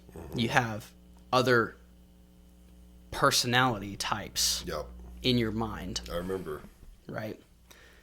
there's 4 of them. Basically, everyone has 4 different personalities. And it's not in like a split personality thing where you're switching into a different person. It's just a different side of your mind and the way that your mind works. Right. A different tool in the shed, basically. So you have your subconscious, which is the exact opposite personality type of your conscious mind. So for an ISTP or ISTJ, right? You would have the exact opposite letters for your subconscious. Opposite. Right. So you would be an ENFP. Right. Right? And what that looks like, if you look at those functions, it'll be the same ones as your ego, but flipped upside down. Right? Yeah. So it would be extroverted intuition, introverted feeling, extroverted thinking, introverted sensing. So that's your subconscious side of your mind. Yeah. Also known as your aspirational side. What you aspire to be. What you aspire to be. Right. Everyone is trying to become their subconscious. Really? Yes. That is where your happiness is found, basically, is if you are living up to this personality type in your mind. So, Even if you like and agree with the ego. yes. Well, you're going to like and agree with the ego because it's your most comfortable, takes the least effort side of your mind. It's Right. naturally where you rest. But as you grow older, you're trying to be more and more like the subconscious part of your mind. Because that's where fulfillment is, right? Interesting. Is in fulfilling your subconscious. Okay. Your unconscious is the bottom 4 functions, right? So here's your top 4. Your bottom 4 is your unconscious. Yep. And your unconscious affects you even when you're not using it. It sort of like passively. Yeah. So your unconscious, or your shadow is what it's called. That's where your responsibility lies. As you grow more responsible and grow older, you tap more into your unconscious mind. So it's going to have the same center letters, so ST, and the opposite outside letters. So your unconscious would be an ESTP, that's the type Max is. Okay. So Thomas is an ENFP. So your aspirational side is trying to be more like Thomas and his ego. Right. Whereas he's going the other way. His ego is trying to become what you are, or what Right. Zach is. Right. Your unconscious is the same personality type as Max, right? And vice versa with him. His unconscious is your ego. Interesting. So, in a way, it would be like I would want to be more like Thomas's personality, but he would want to be more like mine. Yes. Interesting. Yeah. And you tend to butt heads people with just naturally you'll butt heads with people that have the opposite personality as you because you're going in opposite directions. You're trying to be more like them. They're doing what you want to do, Right. and you're doing what they want to do, and so naturally your egos just Really? butt up I don't against each have other. that with either of them. Interesting. I think it's stronger with different people too. I know. So Max and I have opposite personalities, and at first we used to just butt heads all the time. Really? Yeah. But it's because we were trying to be what the other person is. Right. You know what I'm saying? Yeah. So it's like if you walked in and if you walked in here and Joe Rogan was doing the Grizz Nation podcast effortlessly, you'd be like, well, it's so easy for him, you know? Just let him do it. Keep going, Joe. Yeah. But, yeah, so that's your unconscious mind. So it will have the same order as your conscious mind, but opposite introversion, extroversion. Yeah. Right? So your unconscious mind would be SE, or extroverted sensing, and then TI, introverted thinking, FE, extroverted feeling, and NI, introverted intuition. This is unconscious. This is your unconscious. Okay. Because we just did sub. Yeah. Okay, I wanted to make sure I heard that separately. Sub and then un. So now we're on unconscious. So, yeah, that's your unconscious mind, the ESTP. Then there is one more side of your mind, and that's called the superego, right? Also known as, wasn't it called like the demon or something? Yeah, your very last function is the demon function. Yeah. Or the parasite function, and it's what leads you into the superego. Okay. So the superego is basically the manifestation of your sin nature, is how I would put it. It's the corruption of your mind and soul. Or you could look at it as like the nuclear option, right? So the way the superego works out, the superego wants to become the ego. It wants to consume your mind and become your main personality. Right. In the same way that sin grows like a cancer in us, and it wants to completely consume our life. Yeah. Right. And drag us down into hell with it. The superego is doing that same thing with your personality. It wants to become the main guy. It wants to become the ego. So if you've ever, have you seen The Dark Knight? Batman? Yeah. Mm-hmm. The Joker is a ENFP who is stuck in his superego.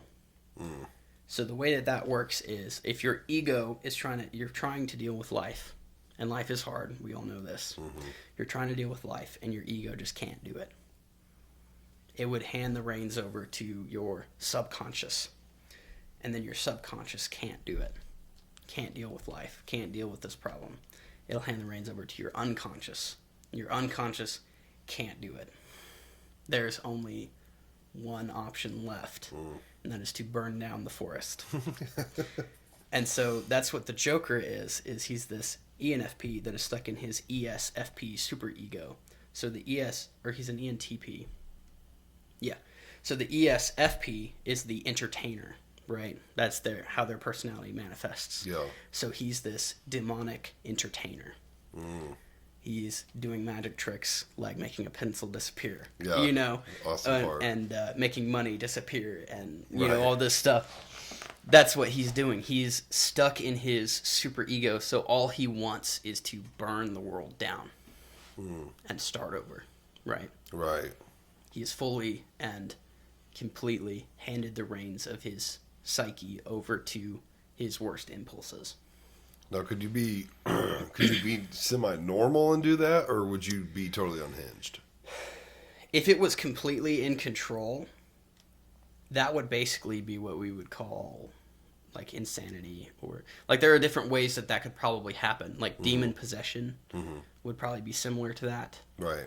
Insanity would be similar to that. Like if somebody was just a complete sociopath. Right. Or a psychopath, you know. But really, it kind of comes out in certain times. Basically, when people are messing with your last function, it tends to come out. It's like the attack mode of your mind. The last function of your ego or of your superego? The last function total. So for you, it would be NI. Your very, very eighth bottom function. Okay, NI. Right. Introverted intuition. So if someone messed with that... If someone was stepping on, like, what do you want? What are your desires? Somebody was attacking that, your superego would naturally come out and snap right back. Give me an example. Like attack that. So I can understand. Okay, so if somebody kept being like, what do you want? I just want to know what you want, right? What are your desires? What is it that you want out of life? You know? Right. Why don't you just tell me what you want? That kind of thing. And you didn't know, and they just keep badgering you, and they're just always trying to get onto you about where you're going, what is your future, what are you doing, right? Or they're just pestering your willpower, making you depend on your willpower all the time. Your superego would come out and attack them to try and get them to back off. What if I know that answer and that doesn't bug me? Then that would be a sign of you using it in a healthy way. Oh. Right. Right, because that wouldn't bug me. I just answer it. Here's a very good example. So I'm an INFJ, which is actually your superego. Right, right. And ISTJ is my superego. So here's an example of that from my perspective, because I'm more familiar with mine. I've studied it more. So introverted sensing is my very bottom function, right? And introverted sensing is a very loyal function. Extroverted sensing demands loyalty from people. Introverted sensing is loyal to people. So here would be an example of my superego coming out. If my extroverted sensing thought somebody wasn't loyal to me, it would predict that they're not loyal to me. And then my extroverted intuition, which is my fifth function, so it's worried about people's intentions, would say, oh, they're going to betray you. And then my demon function would step in and say, well, we don't have to be loyal to them. We'll just be loyal to ourselves.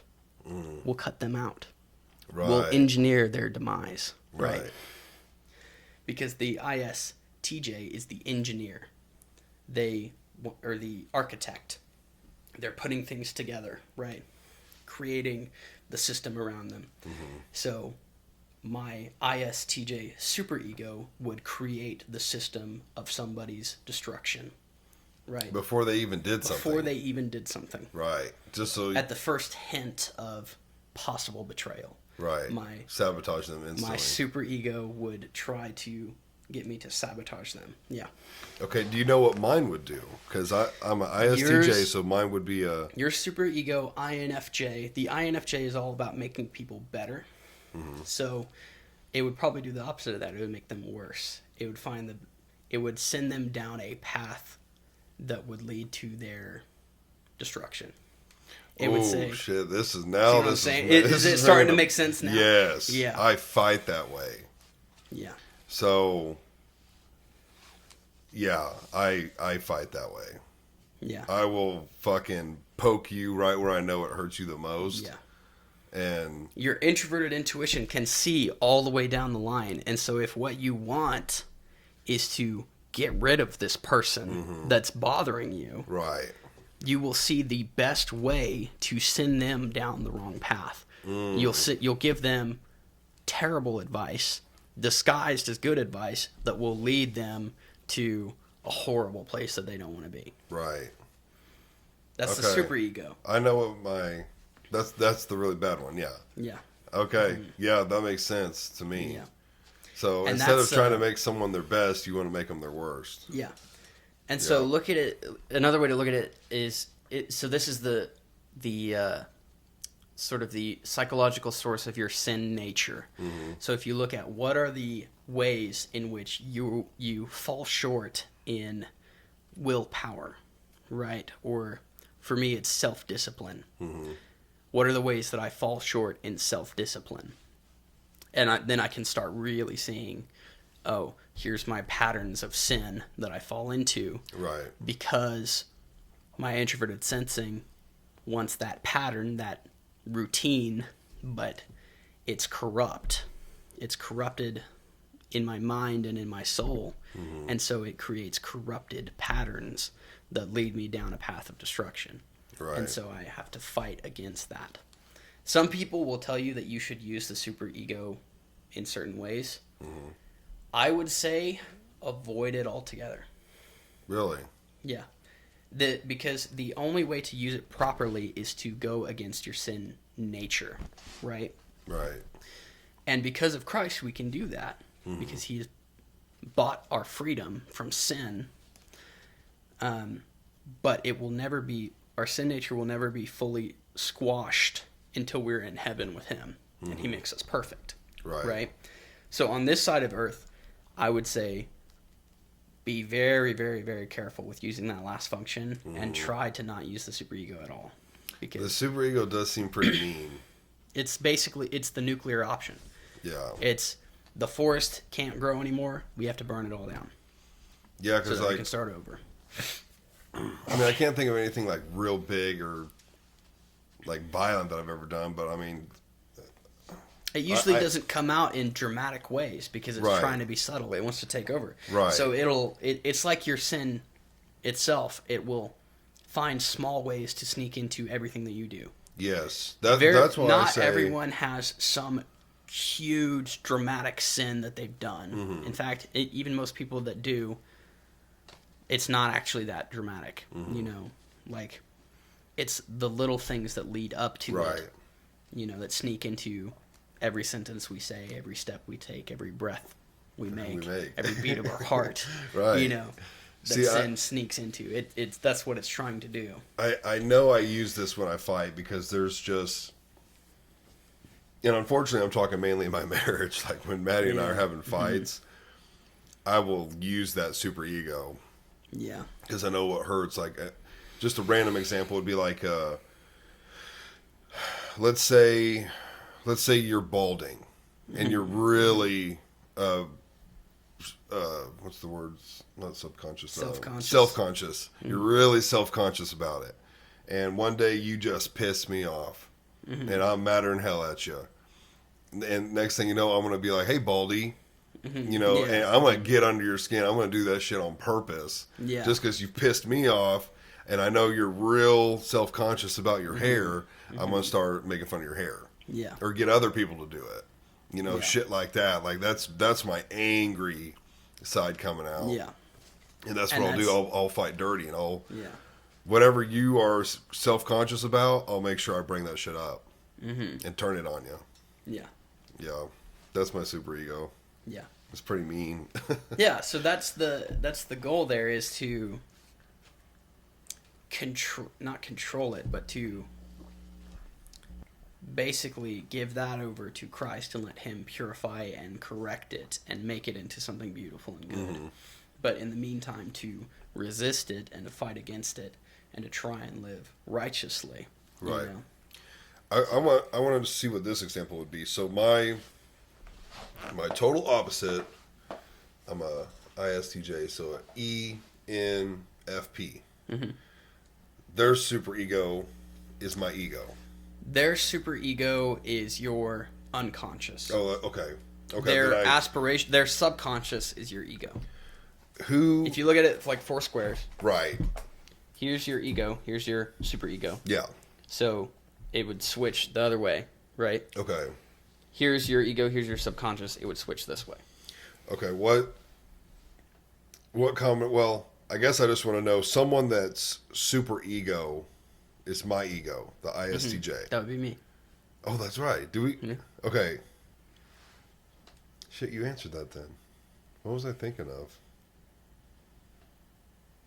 Are you thinking of like how would it look differently going the opposite direction? I guess, yeah. How would my super ego compare to your ego? Right. So your ego is the architect, right? They're creating the systems. That's your ego. Oh no, that's my your ego. That's your super ego.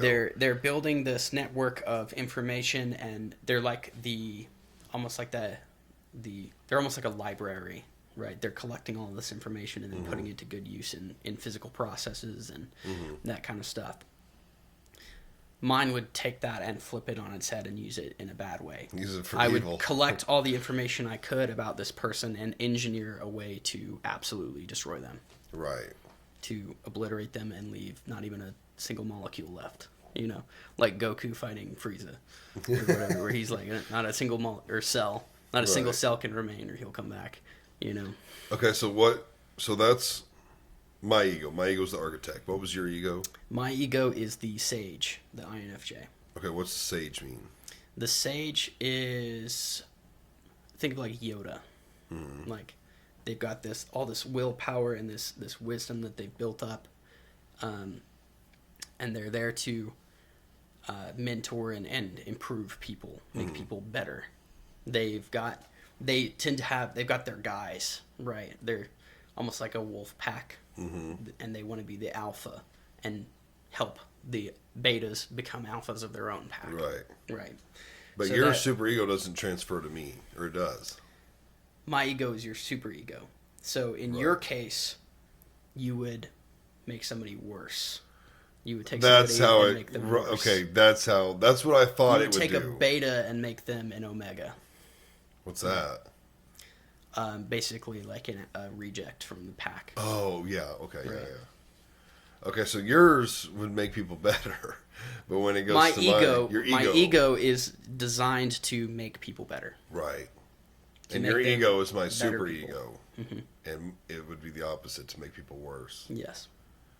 Okay, that makes a lot of sense. to push people into being the worst version of themselves. Damn, that's cruel. Yeah. Yeah. The superego, it sucks. It is what is wrong with humanity from this perspective. What are some of other psychology. super ego qualities? So, like, mine is to make people worse. Yeah. So really, you would have to look at each individual type to see what it would look like. Right. Because There's everyone's quite a few superego is a combinations. different type. So it basically is like taking all of the skills and abilities of that type and using it in a offensive attack mode kind of way. Oh, so basically take the egos and just opposite. Well, take the ego of the personality that is your superego and use all of its skills to destroy. Right. Does that make sense? Mm-hmm. Okay. That makes sense. Mine, so I remember taking the test, and Zach and I went over it, and he kind of said the same thing about it's not 100%. And so we kind of looked it over, and I was like, this is me. Like, I think this one's pretty spot on. I agree with all this. And, of course, going over it again, because it's been a year and a half since I've done it. I guess about a year and a half. It all checks out. I think my test was pretty spot on. Yeah. So, and I now remember you, because you taught that for like a week or two. It's probably like 2 weeks, maybe more. It was more. Yeah, it was a while. It was like a month. We went over every single combination, and then the ego, unconscious, subconscious. We did all that. Yeah. Because I remember the demon function. I remember that being a term for something, and Yeah. yeah, I remember all that now. Yeah. I think that's probably what we should go over next is cognitive attitudes. That's the demon function and the hero function and all that. The hero, that was the other one. So we talked a little bit about how you've got your order of the 8, right? And they decrease in strength as you go down. Right. So your first one is your most powerful, or your most readily accessible is another way, because the demon function is very powerful, but in a negative way. Yeah. Right. So it's the quickest. Basically, you've got 100 frames per second of this first function, and then 75, 50, 25, all the way down. Yeah. And then it also goes positive, negative, or optimistic, pessimistic, all the way down, right? Well, there's also different roles that each function plays depending on which slot it's in. So the first role is called the hero function, and it wants to be heroic. It wants to be the main character, the hero of the story, right? So in your case, the hero function is introverted sensing. Yeah. So the introverted sensing hero is fiercely loyal, right? Very, very. Think of Captain America. This is the right thing to do. This is how it's always been. I will not move. Right. When the whole world is moving around you, you stand your ground and you say no. You move. It's so funny. I've used the term, like, people have wanted me to do something before. I'm trying to think of it. Like, we were at a bar one time, and I'm not big on liquor, but I love beer, and I'll have mixed drinks and stuff. But they're like, let's do shots, and I was like, no, I don't feel like doing shots. I don't care for them when I want to. And they were like, let's do shots, and I was like, no, I am an oak. I do not move. That's what I told them. I was like, I'm not doing it. I don't care. Yeah. So that would be your introverted sensing hero. Introverted sensing hero also has this great long-term memory, this huge wealth of experience that they can draw on, right? And so they're very much like, this is the tradition, this is the way it should be, it's always been this way, this is what I'm holding to. Right. They don't want to be made uncomfortable. They don't want to be forced out of their comfort zone, right? They're like, this is me. I'm not budging. Yeah. They're also very, very self-disciplined. They've got like a rigorous, I do this thing at this time every day, right? I have alarms set for shit like crazy and reminders. Yeah. Yeah. The next function is your parent function, which is where you feel responsible. So your parent function is rational thinking or extroverted thinking, right?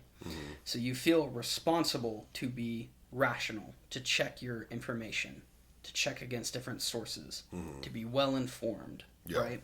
You feel responsible to do that for the sake of the people around you. So with those two, already you can kind of see this whole architect thing where you're gathering information and building this library in your mind with your introverted sensing and your extroverted thinking, right? The next function, also the parent function, is very demanding. They demand other people be rational as well, right? Yeah. And almost like in a parent way of like, you know that's not rational. Did you check your sources? You know, did you wash behind your ears? That kind of thing. If you're married and I think you're an ISTJ, you'll understand that because women typically are more emotional thinkers.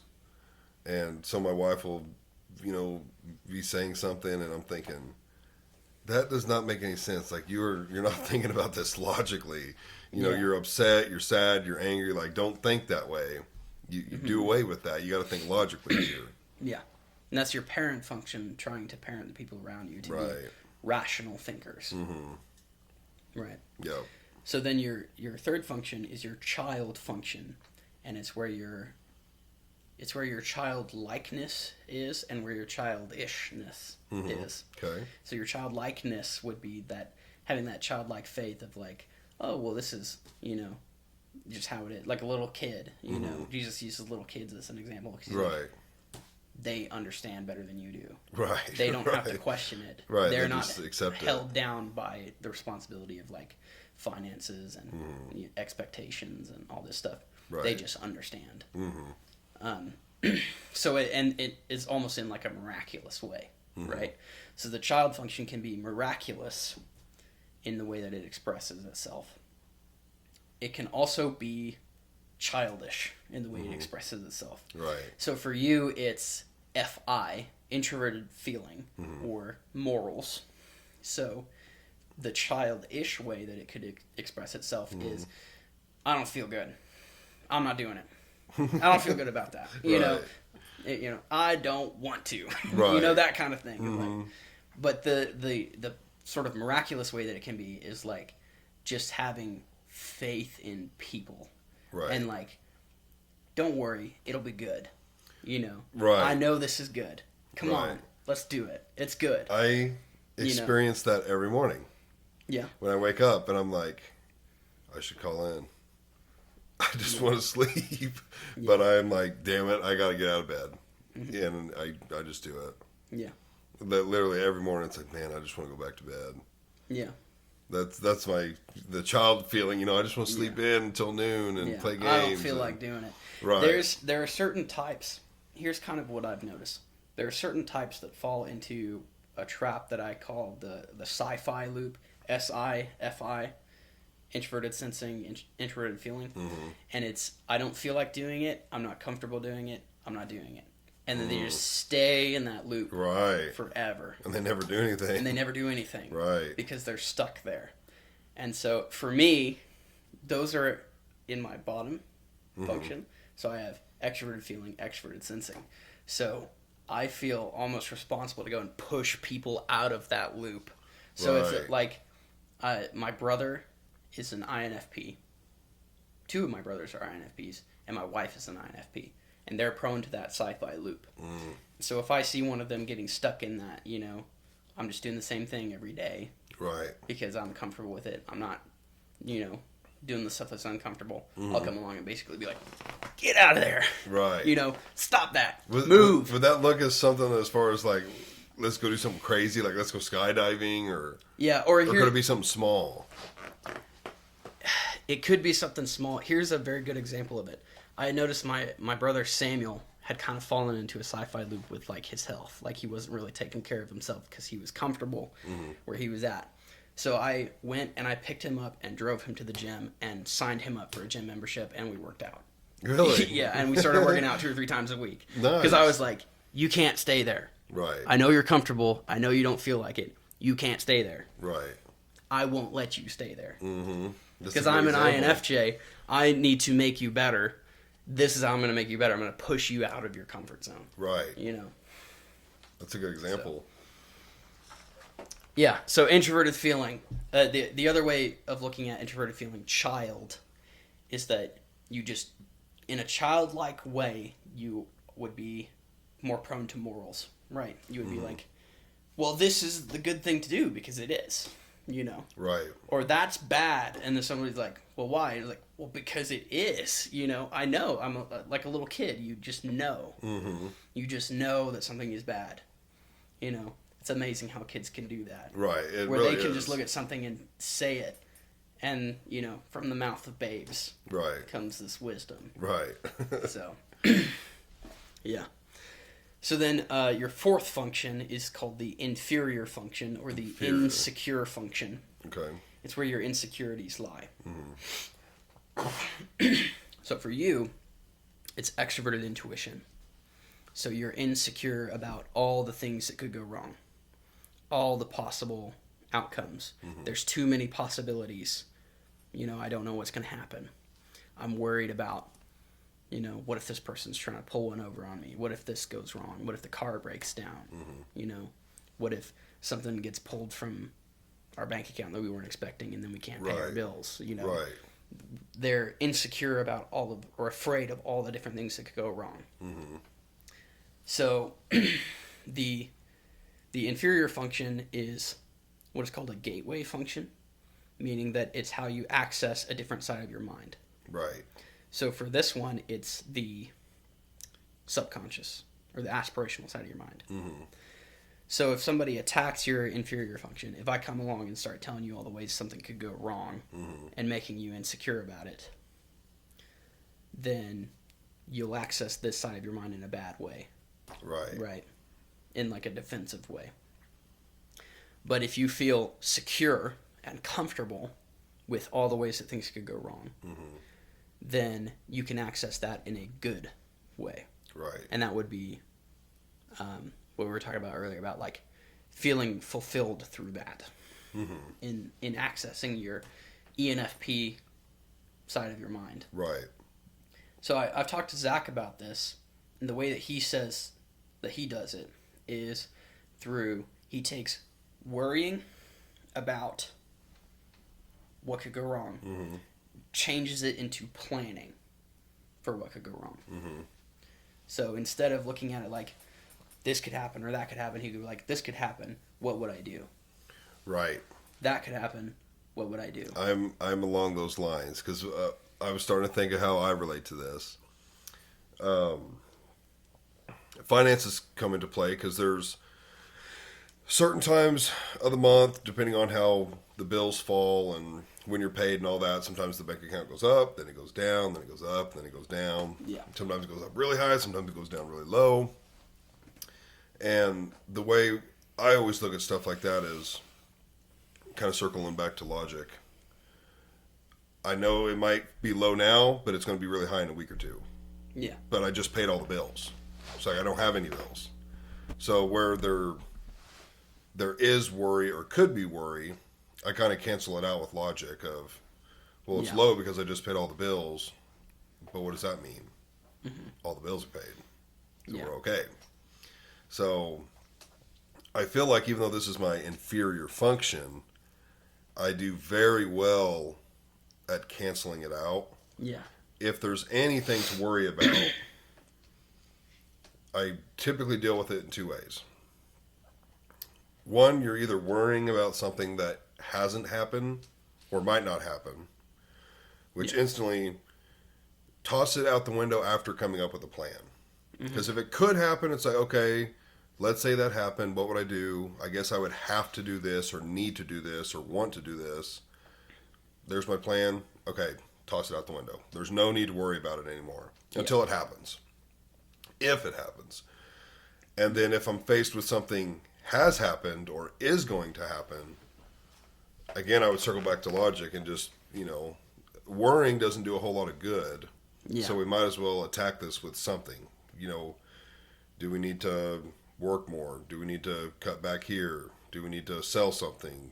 Do we need to, or maybe it's health. Do we need to start working out? Do we need to start eating better? Like whatever it might be, just look at it logically and do what it takes to fix it. Yeah. Find where that anxiety is coming from and remedy it through positive methods. Yeah. That's how when you are no longer anxious about it, you can access that side of your mind in a healthy, good way. Yes. Right. Now, I'm human. I have had it be too overwhelming before. Yeah. Really, that I can think of twice.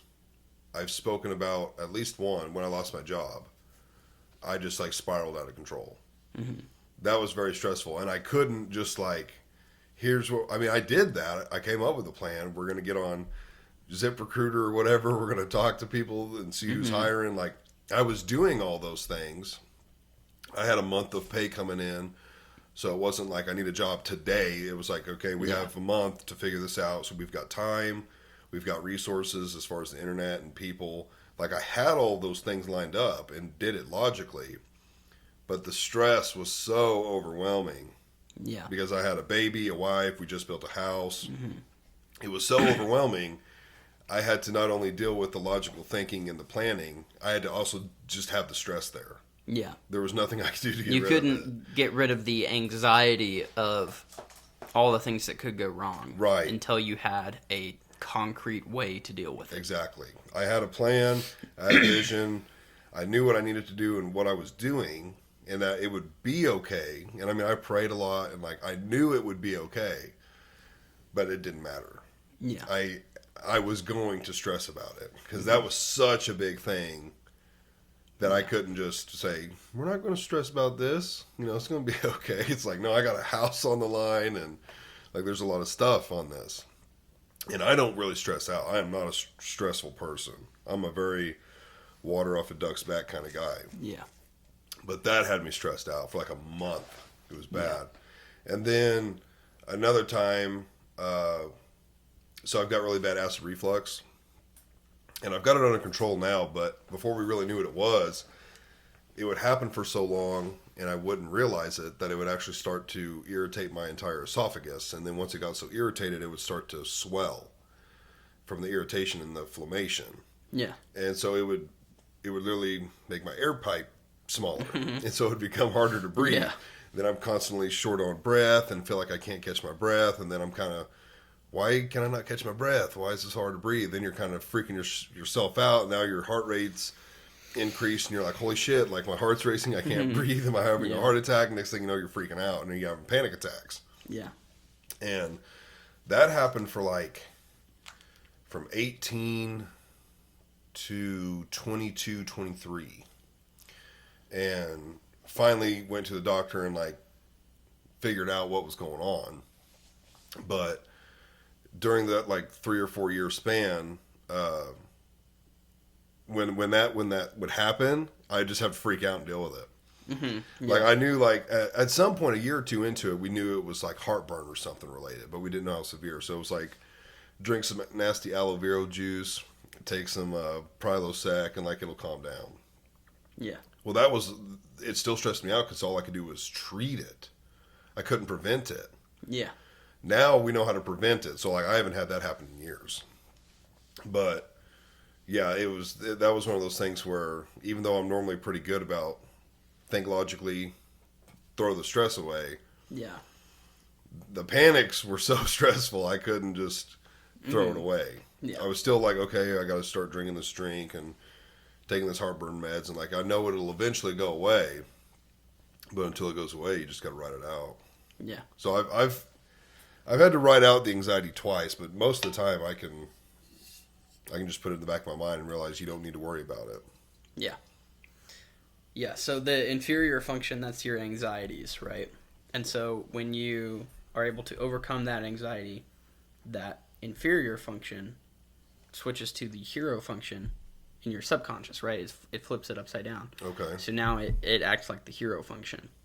In the subconscious. In the subconscious. Right. When you're in your subconscious side of your mind, you're using it like you would use the hero function. And then your other ones flip as well. Is that why it just naturally comes to me not to worry? Because like I'm not like thinking that right off the bat. It just like I'll hear something stressful, and the first instinct is like, we don't need to panic yet. I'm not sure. Mm-hmm.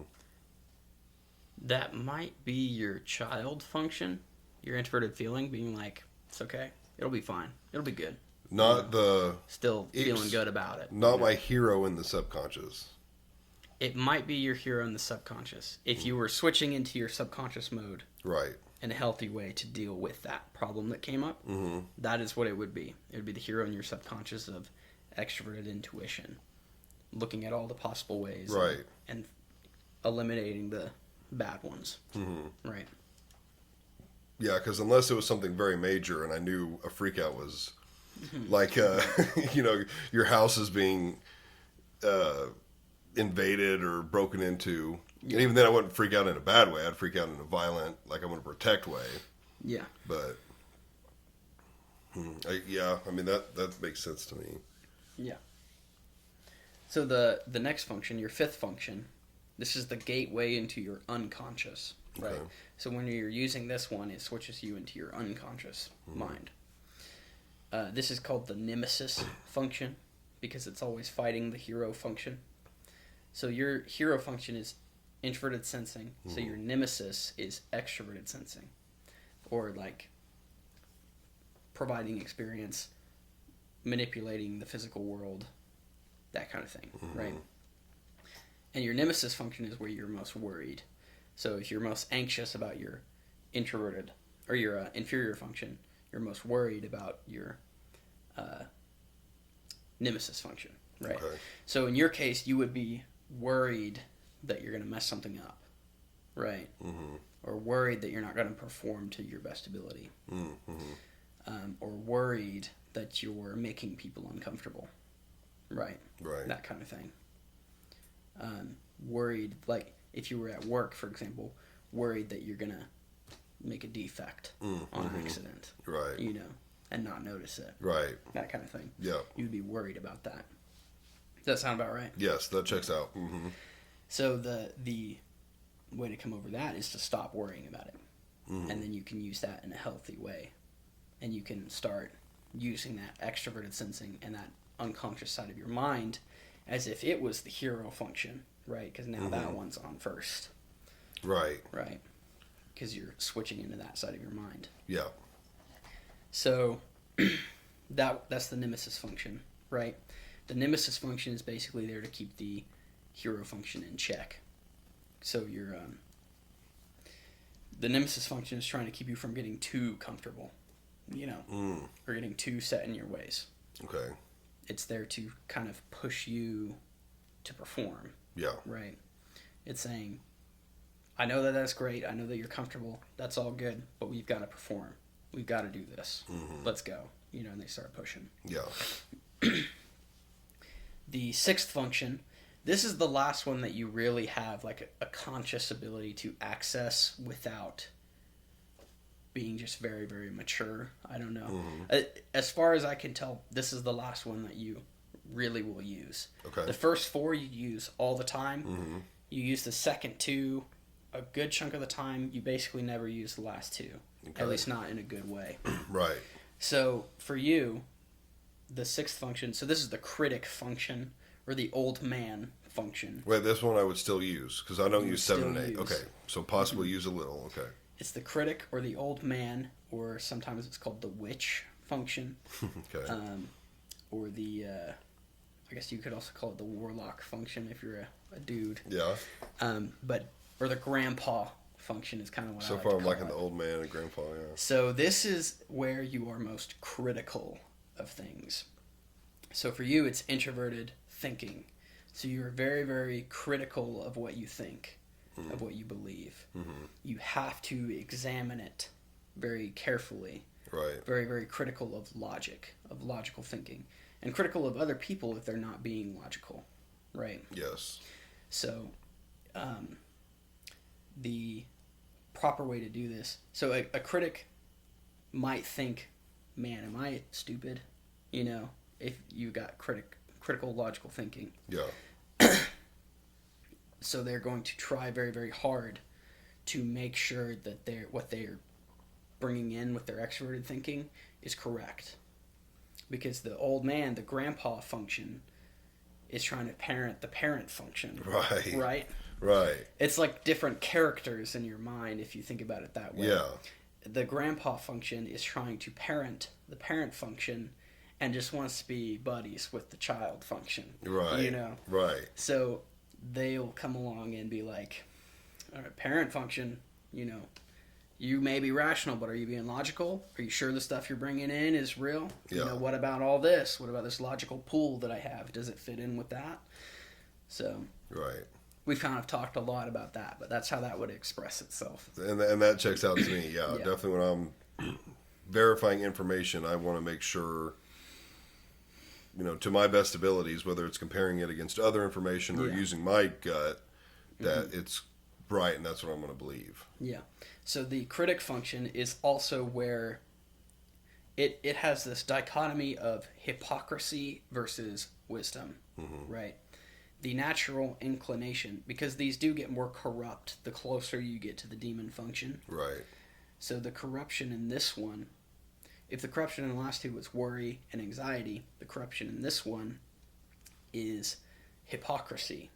So you would have an incredibly high, almost impossible logical standard that you cannot possibly meet.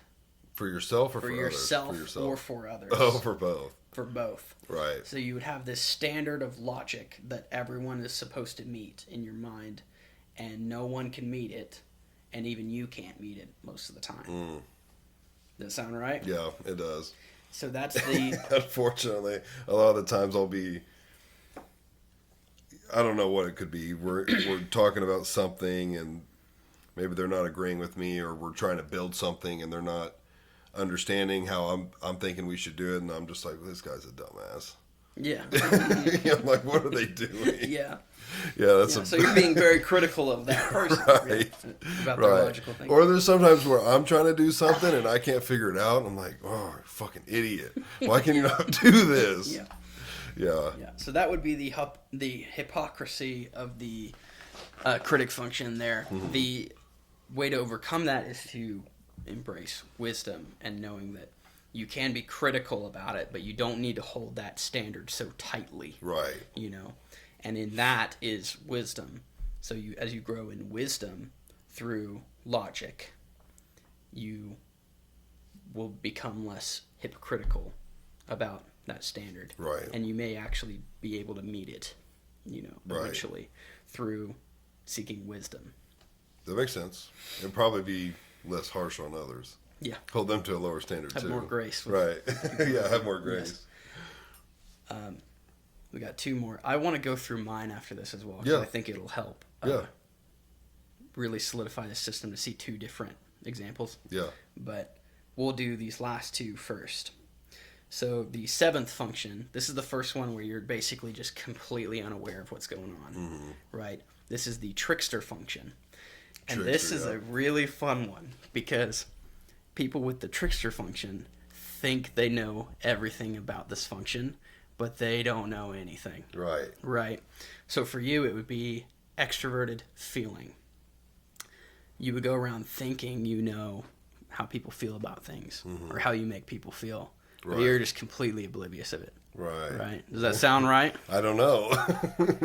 So it would be something like you would say something and then you wouldn't even realize that, you made somebody feel bad about it. Right. Oh. Or, you know what I'm saying? I don't know. Or you would do something and just go about your merry way, and then somebody's like, "Did you see that? That was terrible. That made me feel horrible the way that he did that." Probably. I mean, I guess me saying I don't know is probably a good thing because I don't know how people yeah. would perceive it. Like I- if I do things that would make people mad. Yeah, or, think about like with your wife, right? Mhm. Do you know how she feels about things all the time? I mean, pretty much. I think so. Are you oftentimes like wrong about it? Like you think she feels one way and then she comes and says, "Hey, what you did made me feel terrible." Yeah, and there's definitely times where I'm like, why are you? Well, I'll be like, why are you feeling like this? Yeah. Like it'll be out of left field. Yeah. Or here's another good example. You talked about earlier when we were at lunch yesterday and you left and you said something about Trump. And then you were like, well, I don't know how people feel about that. Right. Yeah, that would be an true. example of that. It's like your trickster is telling you everyone feels this way about this thing. Right. But you have no idea. And you could say something and somebody be there and just be like, oh my God. Right. That's not how I feel at all, you know? Right. And you didn't even think about it or your brain just assumed confirmation bias. This is what I believe. Yeah, that therefore everyone true. else probably feels the same way. Right. You know, and then it usually takes somebody stepping up and being like, hey, that made me feel bad. You know, right. before you start to realize your trickster function is messing with you. Yeah, that probably is true. For me, my trickster is extroverted thinking, so I think I know where people are at with their understanding of things, which leads me to over-explain things to people. Like they might know it, but you keep explaining I'll it, thinking explain they it don't. to them, yeah. And it drives my wife crazy because she's got introverted or extroverted thinking as her inferior function, so she's insecure about that already. And then I come in here and explain something to somebody that they already knew. And she's like, that was really patronizing. And I'm like, I'm just trying to help. And right. she's like, yeah, but it came across like you thought they were stupid. Right. He's a doctor. Yeah. He invented that thing that you're talking about, you know? Yeah. He wrote the book on it. Yeah. So the last function is the demon function. That's the one we talked about. That's the one that is the corruption of your soul, the source of your sin nature. Right. Another way to look at it, because there is a way to use the demon function in a good way, and it would become the angel function. I don't know. But people don't really talk about this one a whole lot because it's very theoretical. Okay. But I think it's very interesting. The actual demon function. The actual demon function. Okay. Mm-hmm. So for me, I would say that the only way to truly use your demon function in a good way is through the redemptive power of Christ's blood, right? He redeems our sin nature so that he can make us a new creation, right? Mm-hmm. And so the scriptures talk about, putting off the old man and putting on the new, right? Right. That's what I think that process is. That sanctification process is the redemption of all of these different aspects of our mind. And that includes the demon function. So the way that you use the demon function properly is by not taking shortcuts. The demon function is all about what is quick and easy, the fastest way to gain power in your mind. Right. And not doing it the right way, but doing it the easy way. So the way to do it properly, the way to, properly use that function would be to do it the right way, the hard way, and not give any quarter to the sinful, quick and easy way, right? So for you, your demon function is introverted intuition. So the quick and easy way is, I want this, I'm going to take it. Right. I'm going to do whatever it takes to get what I want. But that's wrong. That's the wrong way of approaching it. That's what leads to sin. Yeah. I want to eat 3 cheeseburgers, so I'm going to do that. Well, now that's gluttony. Right. Right. I want to do whatever. I'm just going to do what I want. But that's the sin nature seeping into it. So the correct way would be, well, I want this. Is this something that I should want? And if it is, what is the God-honoring proper way to achieve that, even if it's hard? Right. And then seeking to do it that way. Like if you wanted to be rich, it would be work hard and be good at your job versus rob a bank. That's a good example. So if you're like, I want to be rich, well, why do I want that? Is that a good desire for me to have? And then if you just determine this is why I want it and it is good for me to want that, maybe it's I want to leave an inheritance for my children, right? And that's a good thing to want. Versus like you want hookers and blow, that'd be bad. Yeah. Okay. Yeah. Or you just love money. You know, Right. that would be a bad one too. Right. So then you would say, well, what is the proper God honoring way to do it? To work hard, to learn how to do it properly, to do right by everybody on the way, you know, not take advantage of people, earn it by the sweat of your brow, right? What the demon function is going to tell you is you should buy a lottery ticket. Right. You should steal. Right. You should, you know, invest in this whatever, you know, get rich quick schemes, that kind of Right. thing. You know, you should scam people. You know, Right. that's how you get rich quick. You know, I'm definitely the lottery ticket guy, but not the scam or Yeah. steal guy. but it just the idea of what is the fastest way to get there to get what you want, Right. right? That's what it would look like, as opposed to what is the proper way to get what you want, to build that future that you're working towards. Now, what was my demon? Introverted intuition, Intuition, yeah. which is wants and desires and personal precognition, that, you know, where do you want to be Right. in 30 years? And Right. That's why if kind of somebody thing. attacked it, it would send me into my super ego. Superego. Right. yeah. Yeah, which I don't. That honestly wouldn't bug me if someone attacked it. Yeah. I just answered to the best of my ability, Yeah. and then that'd be about it. Oftentimes the superego tries to come out through the inferior function, because so if you look at the way that the subconscious works with the ego, or the unconscious works with the ego, right? Your nemesis relates to your hero. Your grandparent relates to the parent. The trickster kind of relates to the child, because it's like this little kid pulling pranks. Right. You know, the demon is after the inferior, because he knows that's the weakest one. Right. That's knows where that's the how to weakness get you. is. So the demon function will attack the inferior function. Or if somebody else attacks your inferior function, the demon function will try and step in. Right? And take over. Right. Because he knows that's his way in. If you think of like, are you familiar with like vampire stuff very much? Yeah. So you know how like Dracula can only come into a house if he's invited in. Right. Yes. So what he'll do is he'll sneak around to like a window where there's like a kid or something and say, "Hey, can you let me in?" Because he knows if he goes to the front door, the dad's not going to let him in. It's a vampire, you Right. know? So he's going to try and find somebody that doesn't know any better and sneak in that way. And then he can do what he wants, Right. you know? That makes sense. So that's what the demon function is doing too. He's trying to find the weakest link so that he can sneak in there and take over. control. That makes sense. Makes total sense. So for you, it would be if somebody was attacking your inferior function, the demon function would try to come out and take over. Which one was my inferior? Extroverted intuition, Okay. being insecure about all the possibilities. Right. That stuff just don't bug me.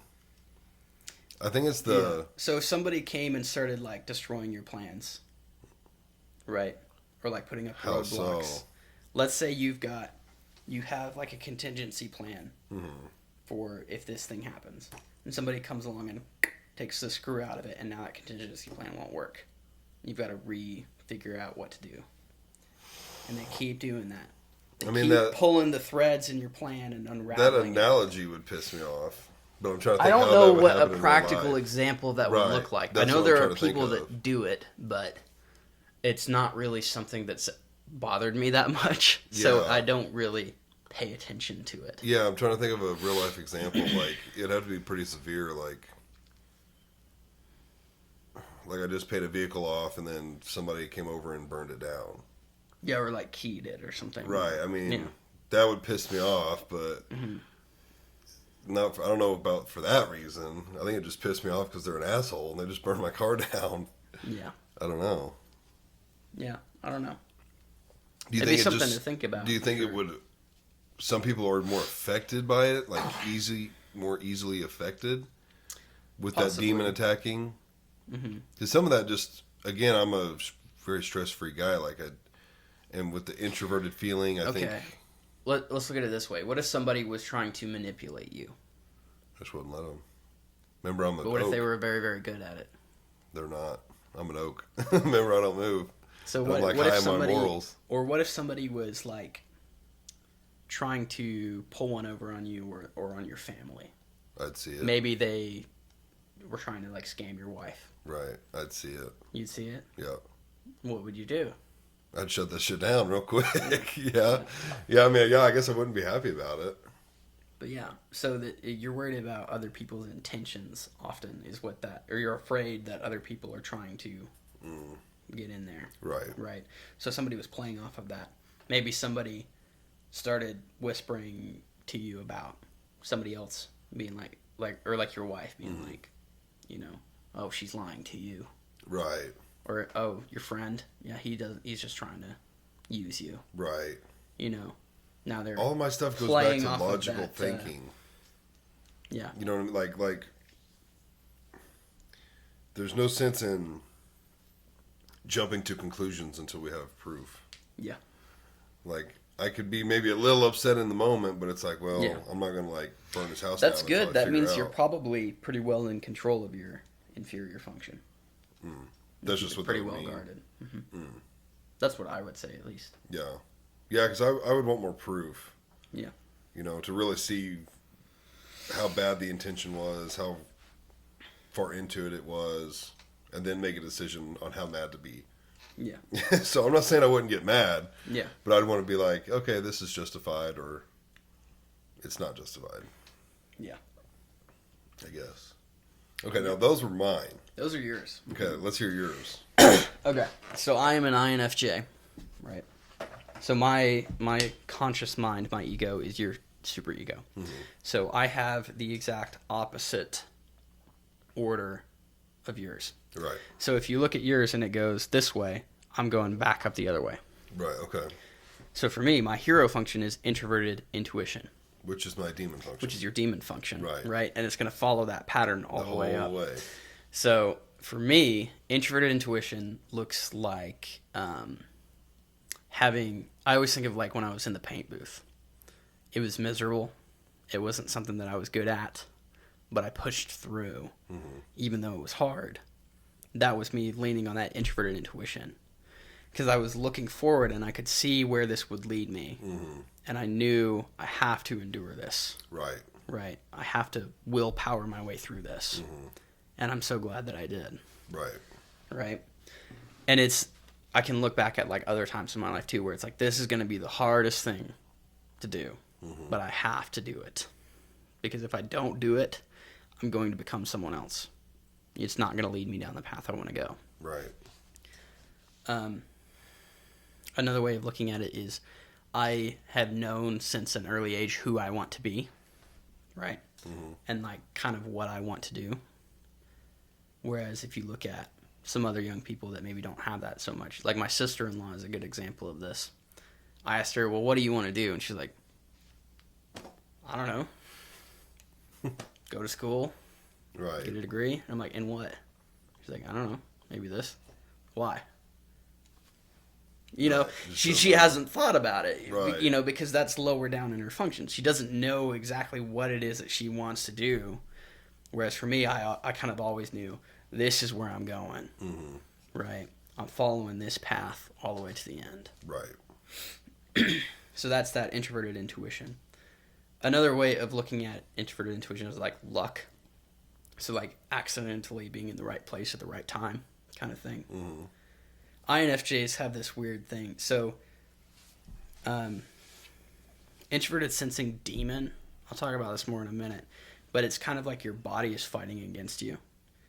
And so INFJs and INTJs are the two that have that as their bottom function. Yeah. They are statistically, and I don't know how this works because this isn't a physical thing in your brain, Right. but it's an observed thing that happens. Statistically, they are more likely to get wild, rare diseases that are hard to treat, that's like 1 in a million, and then get over them. Really? Yeah, it's an How did observed someone- thing. How did someone find that stat? I don't know, but it's crazy that it's like Huh. they'll get like, you know, Leukemia. like leukemia and then recover. Right. Or some crazy disease that 1 in a million people gets every year. Right. And then they'll get over it, And it's because they've got this introverted sensing demon. Basically, their body is fighting against themselves. But they've got this introverted intuition, heroic willpower to push through and overcome every obstacle, right? And so it's really weird where it's like, you've got all these problems that are physical problems, but you just, until you overcome it. Interesting. Yeah. I'm very curious to find the stat on that. Because I know that the guy that I learned this from, he's online. He's a guy called C.S. Joseph. He understands the system very well, but some of his advice is questionable. Mm-hmm. He's kind of an asshole sometimes too. Mm-hmm. Like he kind of pushes people too far, I think. But, right.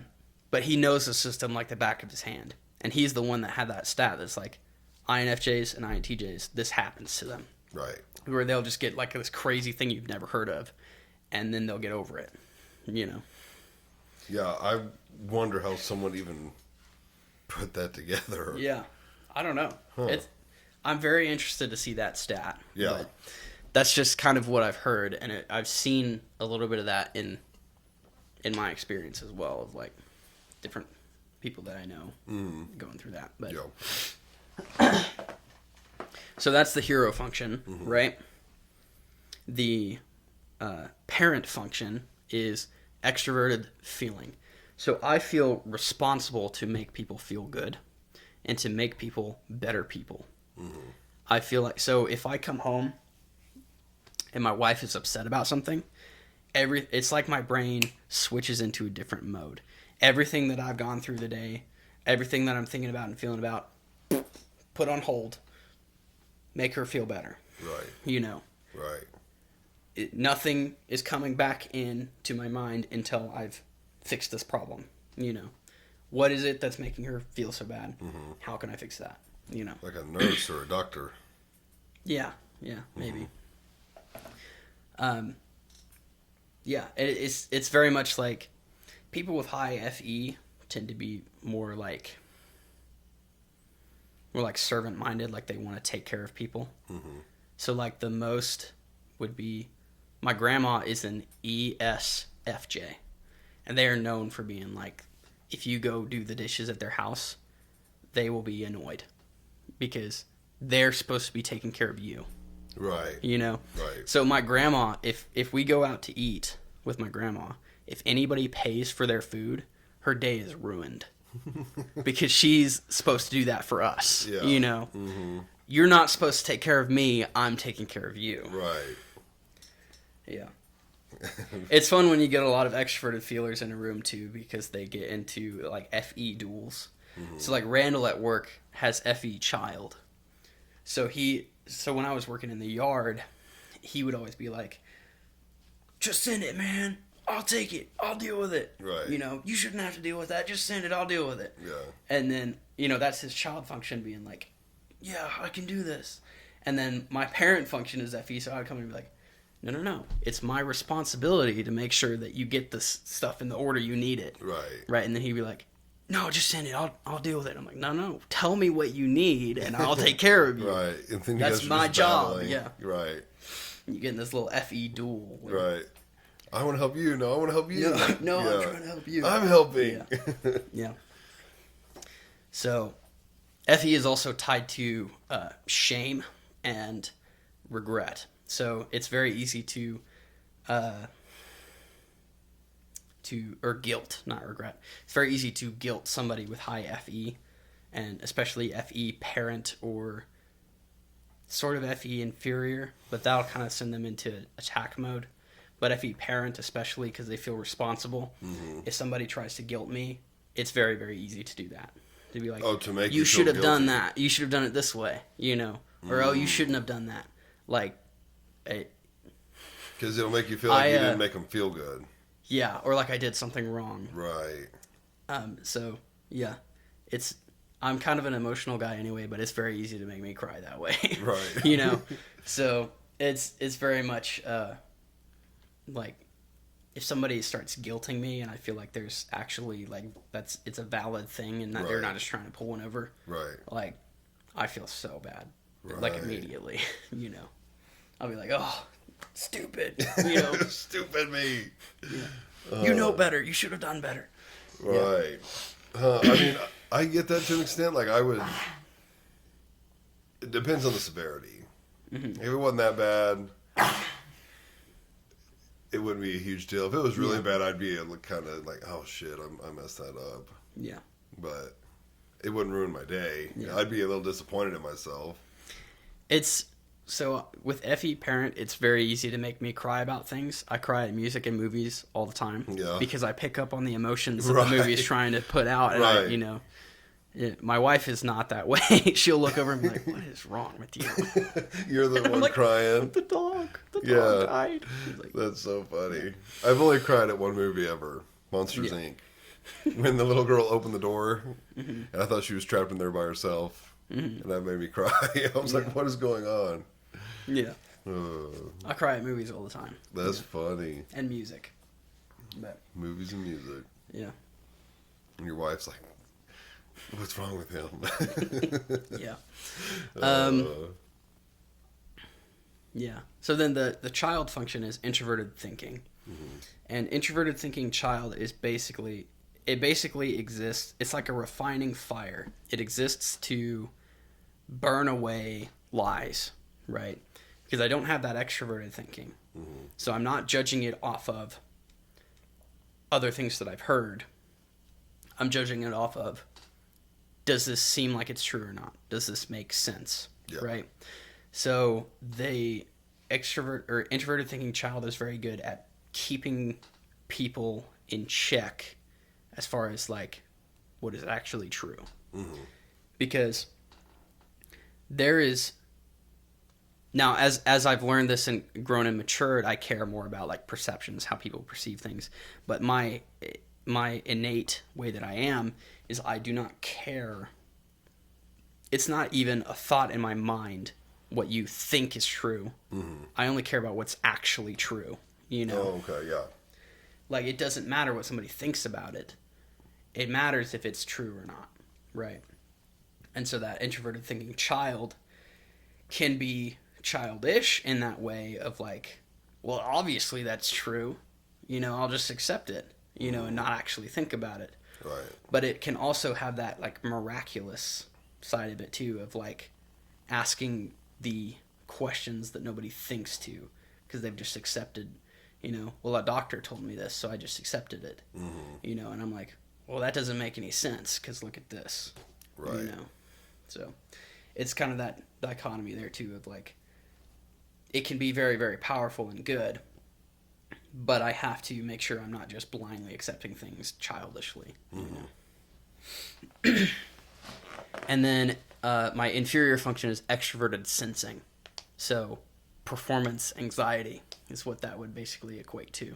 So very much if somebody is being critical of the way that I've done something, I kind of go into attack mode, ESTP attack mode. Right.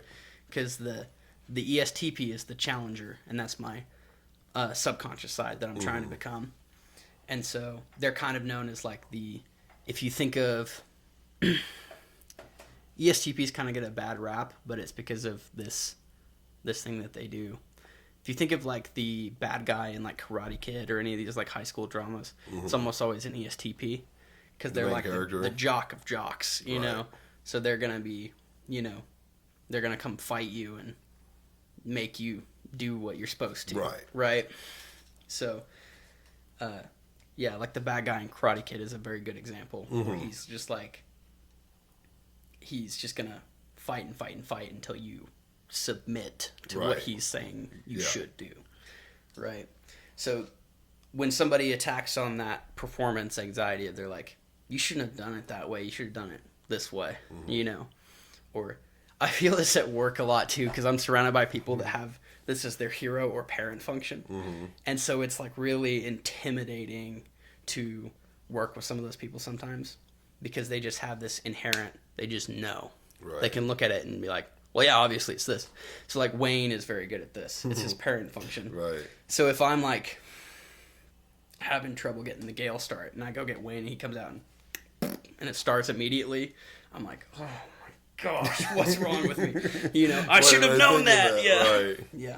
So that's where that plays out, is like I've got that performance anxiety of like I'm trying to do that, right? Mm-hmm. But it doesn't come so naturally to me. Right. So But if someone attacked that would make you lash out. somebody back at attacked them. that, I would fight back. Right. And hard. I would fight back hard. Right. So But that's if where they Max attacked and that with I that, kind of butted heads a couple times at first because we didn't really understand that we were doing that. Yeah. That we were going opposite directions. Mhm. And so, you know, he would come in and be like, he's trying to help. He's like, come on, man, you gotta do better. right. You gotta do it this way. And I would just be like, no. Would attacking You know. that bring up guilt or no guilt with that one? No, that would be attacking FE. So if they were Right, trying to but say I didn't that know I'm if a there bad was person, then if there was any guilt related with that one. not directly. Okay. There's some guilt and shame of like looking back and being like I should have responded better. Right, because The main thing is it's that reaction, right? Mhm. Because SE is reactive, so I Right. react very harshly to criticism, and that's not a good thing, but it is a true thing, Mhm. you know. So I've had that before too, where Max is trying to help me, and I'm just like snap back at him, Mhm. you know, and it's like I wish I didn't do that. Right, I'm trying to not do that, right. but it's very easy for me to fall into that. The guilt that just pattern. going back to the guilt thing, and you said like if they attack your guilt and it makes you feel guilty and it makes you emotional. I was just Mm-hmm. imagining like someone attack you over that, and then you cry and then attack them. Like you Yeah, get that's emotional and then attack. That's literally it. right. Yeah. That's Yeah, what I that's was literally what will envisioning. happen is, you know, I'll kind of go off and do my own thing, and I'll be crying and like mad and Right. stuff, and then I'll come back and have like a reasonable but pointed conversation Right. with them, you know, and yeah, maybe that's a good thing, maybe that's a bad thing. I don't really know, but Yeah, that's just kind of how my brain works, Mm-hmm. and the main thing is just to be self-aware so that you can know how to better respond, and Mm-hmm. I can think, oh, they're not trying to tell me that I'm a bad person or whatever. They're trying to help. Right. They're trying to help me be better, Mm-hmm. you know. So, yeah. And I love Max. He does that all the time. Mm-hmm. He makes me a better person. Yeah. He's very good at that. Good. But I had to learn the humility to accept it. Right. So, and because not take it as a not take it as a challenge. yeah. You know. Mm-hmm. So, yeah. So that's that. Was that child or trickster? That was inferior. Oh, inferior. So the Okay. number 4. Okay. So, and that's how I get into the ESTP mode. Mm-hmm. So, my nemesis function is extroverted intuition. So I worry about the things that could happen. Mm. What if the car breaks down? What if we have this expense and we can't pay rent or whatever? Right. What if, you know, I forgot to do this thing and I forgot to turn the stove off and the house burns down and our dog's in there? Mhm. You know, that kind of thing. Right. Where it's like, most of the time it's stuff I can't actually handle. I can't do anything about it, Right. but I still worry about it. Or another one is like people's intentions. I worry that people are not being straightforward with me, Mm-hmm. or not, or like trying to take advantage of me in some way. Mm-hmm. But if you remember that optimistic pessimistic thing, the nemesis is an optimistic function. So here's a good example. This is a story of when, this is kind of an embarrassing story. This is a story of when I kind of gave into a scam because I didn't think about it. Was I had been sick for a couple of weeks, and so I hadn't had a chance to mow, and the grass was real tall. Right. And I was leaving for work, and this guy pulls in to my driveway, and he's like, "Hey, I'll mow your lawn for you for $80 or whatever." And I was like, "Yeah, okay," you know. And I immediately had this worry of like, I think this guy's trying to pull one over on me, you know. But he seemed like he, you know, had some mental stuff going on. Like he wasn't maybe he was a little slow or something. And I was Right. like, maybe I just can't read him very well. Right. So, and he seemed like a pretty good guy, so I'm like, I'll give him a chance. Mm-hmm. And yeah, I ended up paying him, and then he didn't mow my lawn. He just disappeared. Did he at least have a mower when you were talking He to had a him? mower when I was talking to him. Okay. But He just disappeared. he just disappeared. Right. Yeah. And so I was like, well, I should have listened to my... That's one where it's like I should have listened to it, but Right. but it's an optimistic function as well. Mm-hmm. So I'm worried that this guy's going to pull one over on me, but I want to give him the benefit of the doubt because I'm Right. optimistic about his intentions. Does that make sense? Yes. So- And then he didn't do it. And then he didn't do it. Yeah. Right. Oh well. Oh, Yeah. well. Yeah. I had an example about that one, but I forgot it. No, I can't remember it. It drove me crazy too. hmm I just can't remember it. Yeah. If I think about it, I'll bring it up. Okay.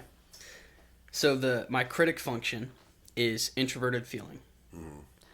So people get really annoyed at INFJs for this. Like INFJs get a lot of flack for this one, and it's fully deserved. We have an extremely high moral standard that no one could possibly meet, including me. Right. I can't meet my moral standard. I fall short of it more than anybody I know, you know? Right. And I'm very, very harsh about it. If I think somebody's being bad, if they're a bad person, I'm very, like, judgmental and, like, critical of them because I have this high moral standard and they're nowhere Right. close to it. But the truth is, I'm nowhere close to it either.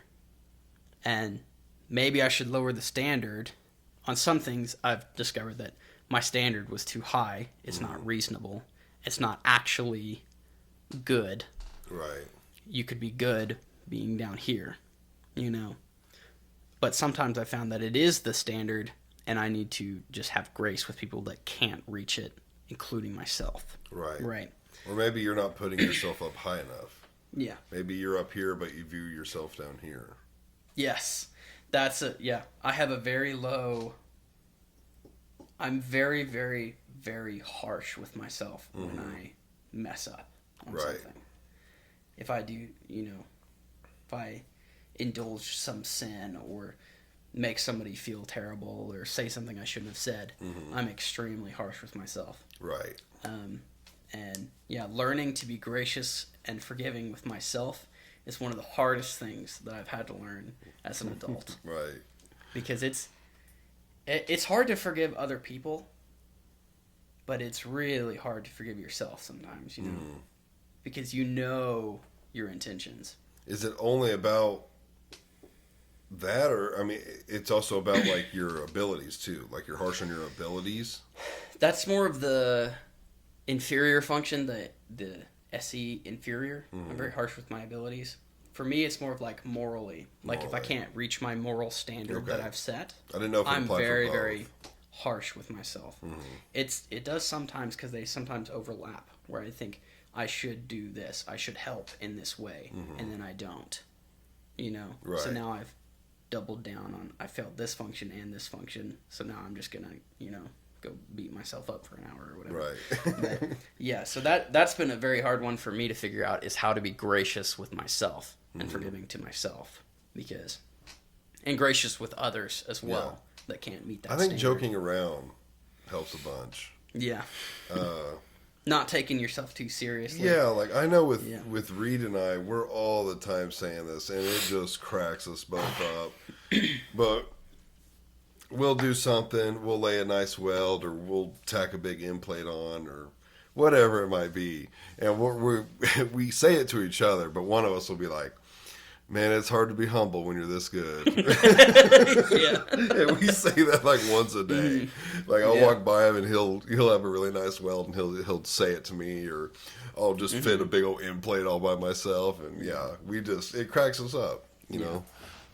Yeah, not taking yourself too seriously. That's something I'm not very good at either. My wife will tell you this, but I can be as serious as a heart attack. Well, you are at work. You're very serious. Your business, like when you're walking somewhere, you're staring at where you're walking and your head there on a mission. Yeah. Yeah. I tend to be very, very serious with things like that. Yeah. I can be, which is funny too, because I've also been told I'm very easygoing. Well, you caught me off guard that one day when you walked by and the board had 9 build-ups and 11 hot rolls. Yeah. Yeah. When you said that, I was like, that just come from Tim? It cracked me up. I think I kind of have RBF as well, with like, you know what I mean? Yeah. Where I look very serious as well. Mm-hmm. Like I'm being dead serious all the time. Right. But I tend to be kind of laid back with other people. Mm. It's mostly with myself that I'm very, very serious. You know? Right. But I'm kind of laid back with other people, and I like to joke around and stuff. But I think that's kind of my SE coming in, where I'm like, I want to make other people comfortable. Right. So I'll joke around and have a good time and try and get them laughing and stuff. Yeah. But when it comes to me, I'm like dead serious about everything. You know? You're pretty serious at work for the most part. I mean, like I said, that time when you're like, what did you say? It was like something bad's gonna we happen. better watch out. Yeah. Yeah. We better watch out. Yeah. Oh, it was so funny. Yeah. Okay, that was the critic function. Critic, okay. Yeah. So the wisdom there, because the hypocrisy is, I have that high moral standard and I can't live up to it. The wisdom is knowing that and trying to it anyway, right? And helping other people. Right. You know, growing in wisdom of what is actually right and wrong and how to achieve it. And then helping other people reach that too. Right. So, the trickster function for me is extroverted thinking. So I think that I know what people know, but I don't. Right. So I over-explain things. Oh, I feel like I do this at work a lot, where somebody will ask me something, and I'll explain it, but I'll go like 3 steps further back than I needed to. I'll go back to like the start of the story, right, and start there, and then get to it. And when I just needed to say this one, you know. Right. See, I appreciate people that do that. Yeah. Because if I don't know what I'm doing, like, I definitely want to know everything about it. Yeah. But I'm also pretty quick to just shut someone down. Like, yeah. Be like, just skip like the if end. you wanted to start telling me about how to build a house, we'd get about 2 sentences in. It'd be like, yeah, I know all this. I know. Yeah. Like, because I just don't want you to waste your breath. Yeah. Like, you know, I know it, and I know that you know it now. So it's like, yeah, we both know it. We're good. Yeah. I appreciate when people do that with me. Do you? Like, yeah, I understand. Let's move on to the next one. Right. But because the reason for that is because I just don't know what they already know about it. Right. You And I've done that too, like, and then found out that somebody knew the whole time what I was describing. And I'm like, shit, I wish they would have just told me. Yeah. Like, now I feel dumb because Yeah.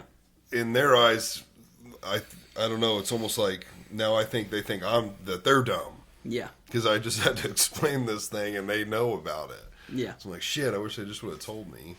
Yeah, this is the one, too, that drives my wife crazy. Probably more than any of the rest of them. Mm-hmm. She just can't stand when I do this. But the way that it kind of manifests is I will explain something as if I know it as gospel truth. Right. All of my opinions, I say like God handed them down to me. Right. You know? And that's not intentional. I'm not trying to be like, I bestow upon you this great knowledge that I have. It's not that. It's like, there are maybe like 4 or 5 things that I would hold to absolutely as, I know this is true, I will never change on this. Mm-hmm. But other than that, I am open to change any opinion, any belief, any of it. Right. You know? Mm-hmm. If I hear like the right arguments about it. You know? Right. But the way that I speak sounds like this is a hill I'm going to die on, you know, when it's not. Right. It's just the way that I talk, you know. Yeah, so it comes across as being, like, arrogant or thinking very highly, thinking I'm the smartest guy in the room and that kind of thing. But, like, that's not what I'm trying to do. I'm just trying to be helpful, you know. So that's the trickster function for me. Mm-hmm.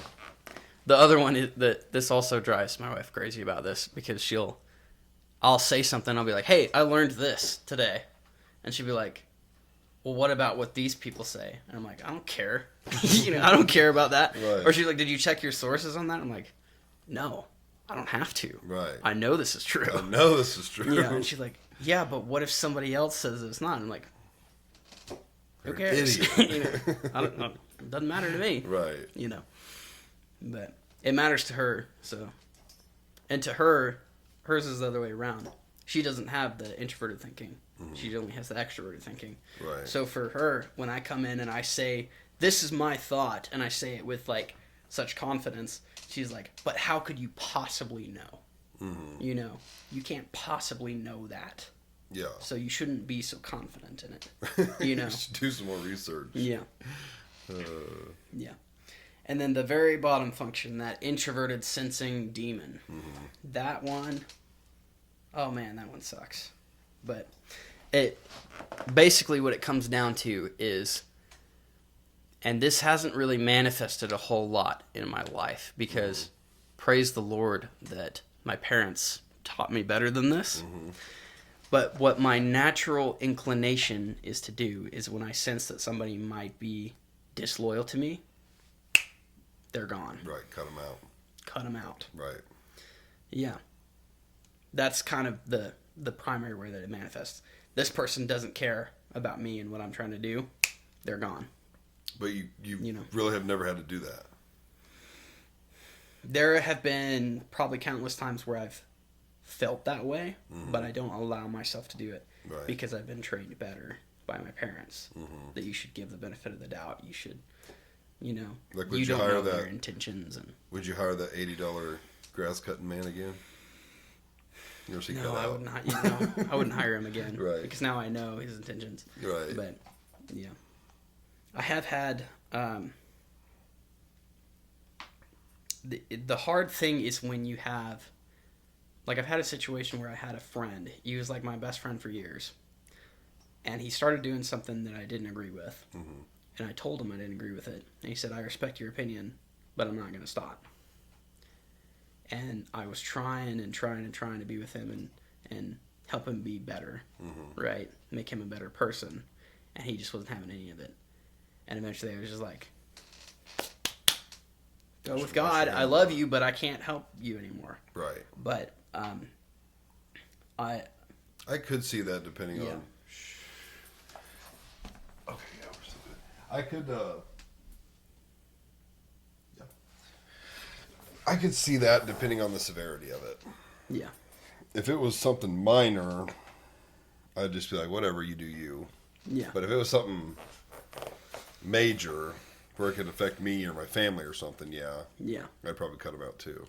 Yeah, for me, and it wasn't so much, it was like, he kind of cut himself out too, because he was like, if you're going to keep hounding me on this, I don't want anything to do with you. Right.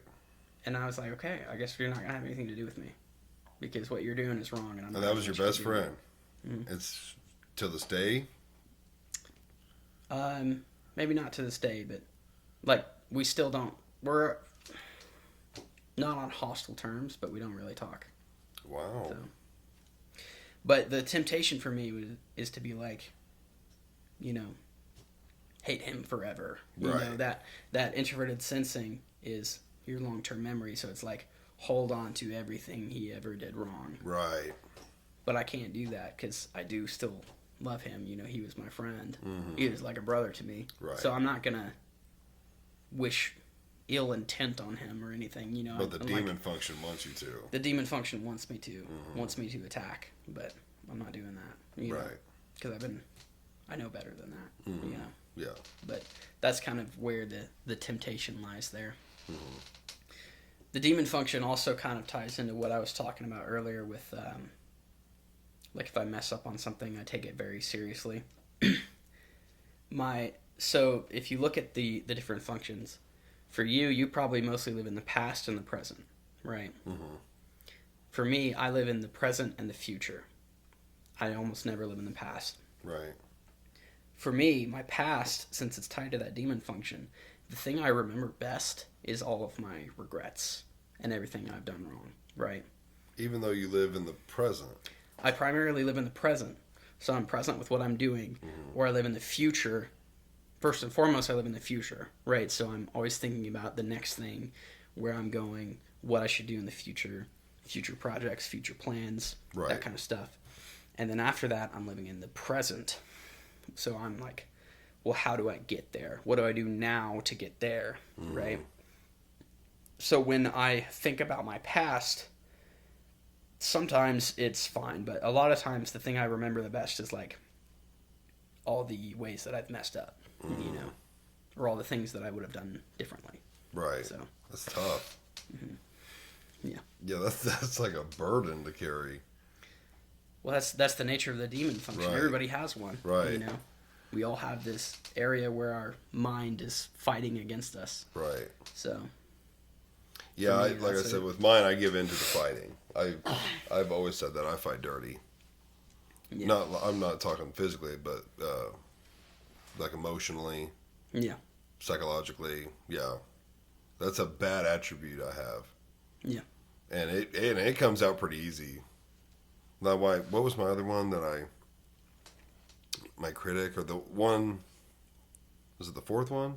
I don't know. One of my, I feel like I deal with pretty easy. Like I don't let stress fourth get the one. best. Yeah, I don't let that get the best of me. But yeah, when it's time to fight, you know, like let's say we're having a fight and we agree to a boxing match. Mm-hmm. I'll not only take the gloves off, I'll bring a baseball bat. Mm-hmm. Like Yeah. I'm gonna fight dirty. Yeah. Yeah, that's my bad one. Yeah. Yours sounds more internal. Yeah. Most of my struggles are internal. The person I'm fighting against is me. Is you. Yeah. Damn, that's tough. That's just the way that I'm wired. Right. I tend to be much more. That's what I was saying earlier too. I'm much more gracious with other people. Than yourself. It's very hard for me to be gracious with myself.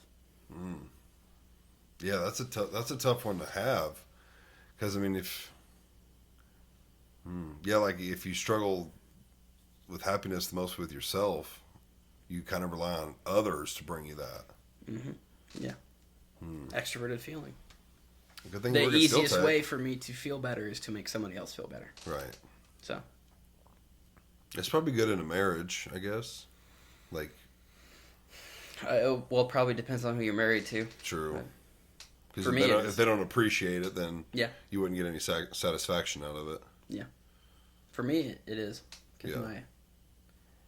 my wife has, if you look at all of my functions, she's got almost the exact opposite functions. So Right. where I'm looking for something, she's providing something. And where she's looking for something, I'm providing something. Right?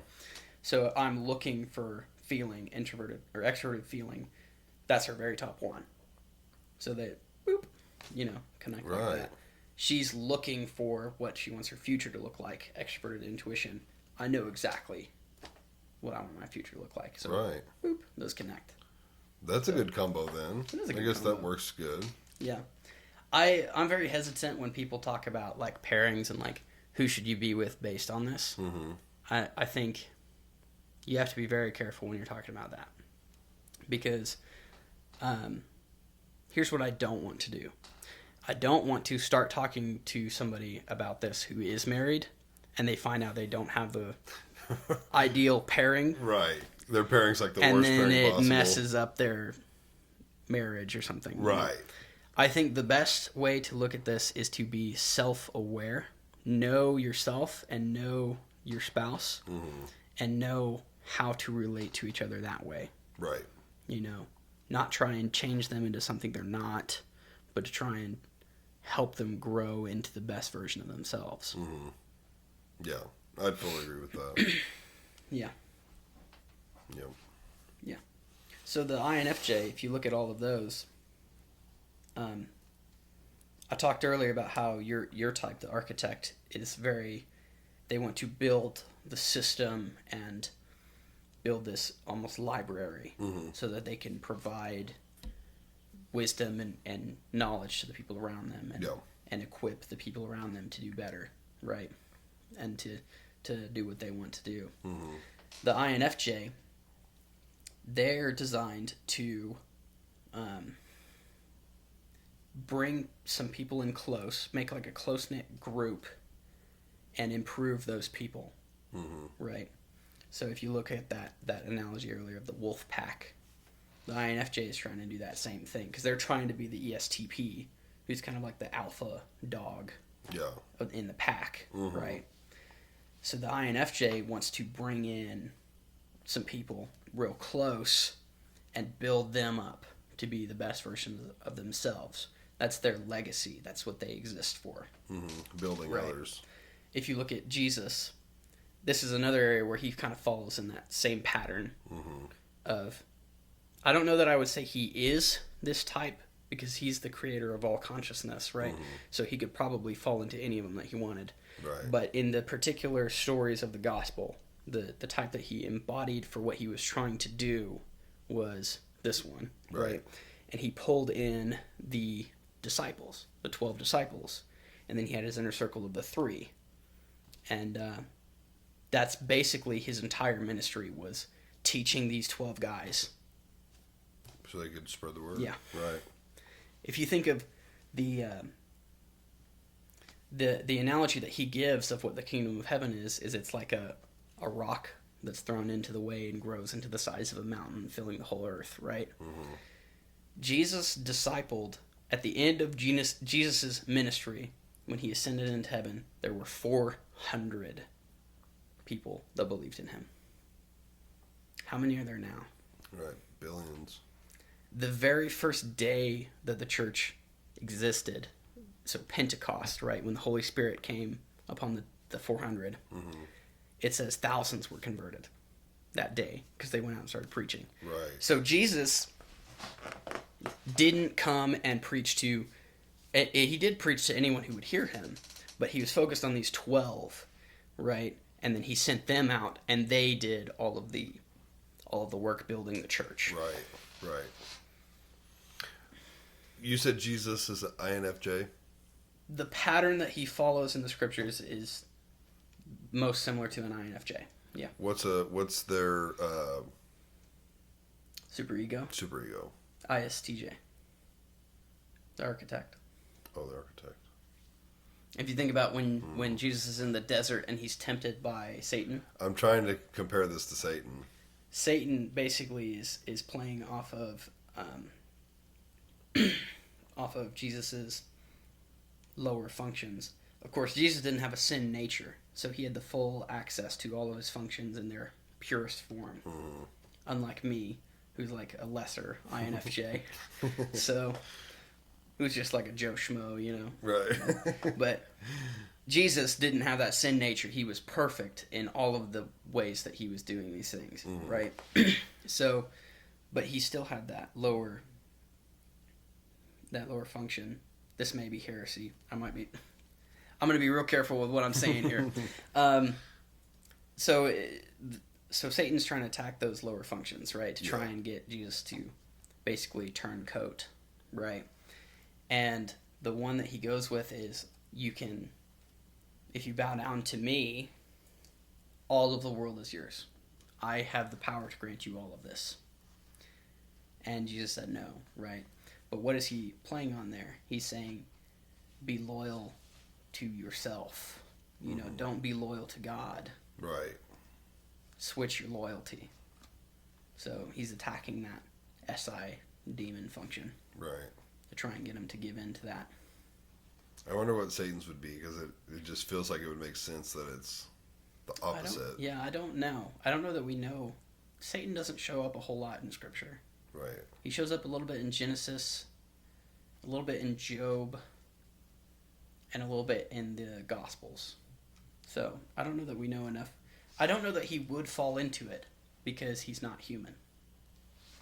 Jesus was fully human and fully God.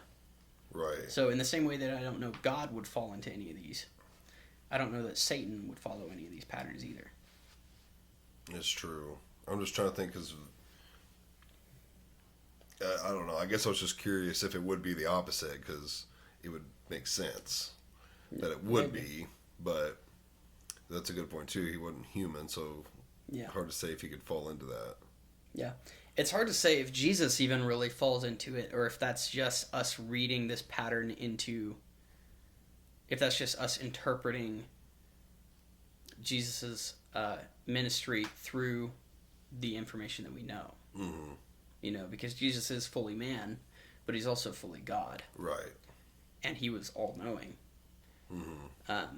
Even when he was a man. As far as we know, he was still all-knowing. Right. So, which is it's hard to say if he would actually fall into this pattern or if this is just the way that he presented himself. Right. Because that's what we needed at that time. A trippy thought for me is Jesus as a baby or a toddler. Yeah. Like, he's God, but he would have needed a diaper. It's just weird that he like allowed himself to, you know, go through those stages. That's true humility. Like, did he have to be taught Arabic or whatever they spoke, or did he just know it? I imagine he was taught it. Yeah. But he also would have just known it. Mm-hmm. So very weird. We only think of like baby Jesus lying in the manger, and then grown man Jesus. But there was baby Jesus, toddler Jesus. You know, like, did he throw tantrums? Probably not. Maybe he was just like a perfect 2-year-old, whereas most 2-year-olds are insane. It was probably pretty tough to be his brothers. Yeah. You know? Why can't you be more like Jesus? Right. Right. He sleeps all night. He doesn't cry. Yeah. He's not throwing tantrums. He eats his breakfast. Yeah. Yeah. Yeah. Well, we do according to- know that he still had his divine nature even when he was little, though, because of that story where they go to the temple and then they leave and realize they don't have Jesus, and they go back and find him teaching the Pharisees, and he was like 11 or however old. Right, which shows know, you and he was teaching he the knew. scholars of the right. So he knew everything. even from a young age. Right. So yeah, it's hard to comprehend. It is, because like That's would one he of have those had? mysteries I was talking about earlier. The mystery of the incarnation. It would be interesting to know, like, did you have consciousness the whole time? Because like we don't have consciousness until like most people 3, 4, 5, somewhere in there. Like, did you have consciousness as a baby? Yeah. You know, very Did you- strange. Did you have full knowledge of everything that was happening, even when you were in Right. the womb? Right. Yeah. Even That in the kind of thing. womb. And, It's a mystery that we can never really know the answer to. but it'd be an but it's interesting very- question. Yeah. Yeah. How is it possible to be fully God and fully man? Right. How can you be 200% of something? Right. You know? Mm-hmm. And yet he did it. Yeah, and he did it. Very interesting. Yeah. Well, Tim, I think we got to end because the phone is probably close to dying. Yeah. Okay. The 20% battery popped up earlier. And it looks like we've done over 3. This might be the longest. Even there's not much to edit out, so this might be the Yeah. longest ever. I thought Okay. the one I did with the boys would stand for a while, but Yeah. that's a quick 3 hours. Yeah. Yeah. So, I am, at this point, I am your most repeated guest that isn't related to you. yes, I would believe so. This is number 3. This is number 4. 4? This is Number 4? Mm-hmm. Let's see, we had this one, the widget. We had the Health and diet. health and diet, and then the And funny what ifs. ridiculous Yes, hypotheticals. that one was hilarious. Yeah. Are you? Who else has been on 4 times? Dad. He must be the Your only dad one. and your wife have both been on 4 or more times. So Maddie's been on 4 times. I think she's only been on like 3, 2 she's or only 3, been on 3. 2 or 3. Okay. I think. Dad's probably been 4 though. Yeah, at least 4. Yeah, at least 4. Yeah, because I'm up to like mid-30s now, so he's been on at least 4 times. Yeah. If not 5 or 6. Yeah. But, well, hell yeah. And I'm sure this ain't going to be the last one. Yeah. There's going to be more, so we have other topics already picked, so just a matter of doing them. Yeah. So, all right, yeah. With that, we're going to wrap up because the phone is dangerously low, so. Yeah. Guys, thanks for watching and listening. Follow me on Facebook and Instagram. On Facebook, we're approaching 500 followers, so that's exciting. But yeah, and you can catch it on YouTube and Spotify as well. So subscribe there, and thank you guys for watching and listening. Tim, thanks for coming out. Absolutely. It's always a pleasure. All right, we'll see you guys.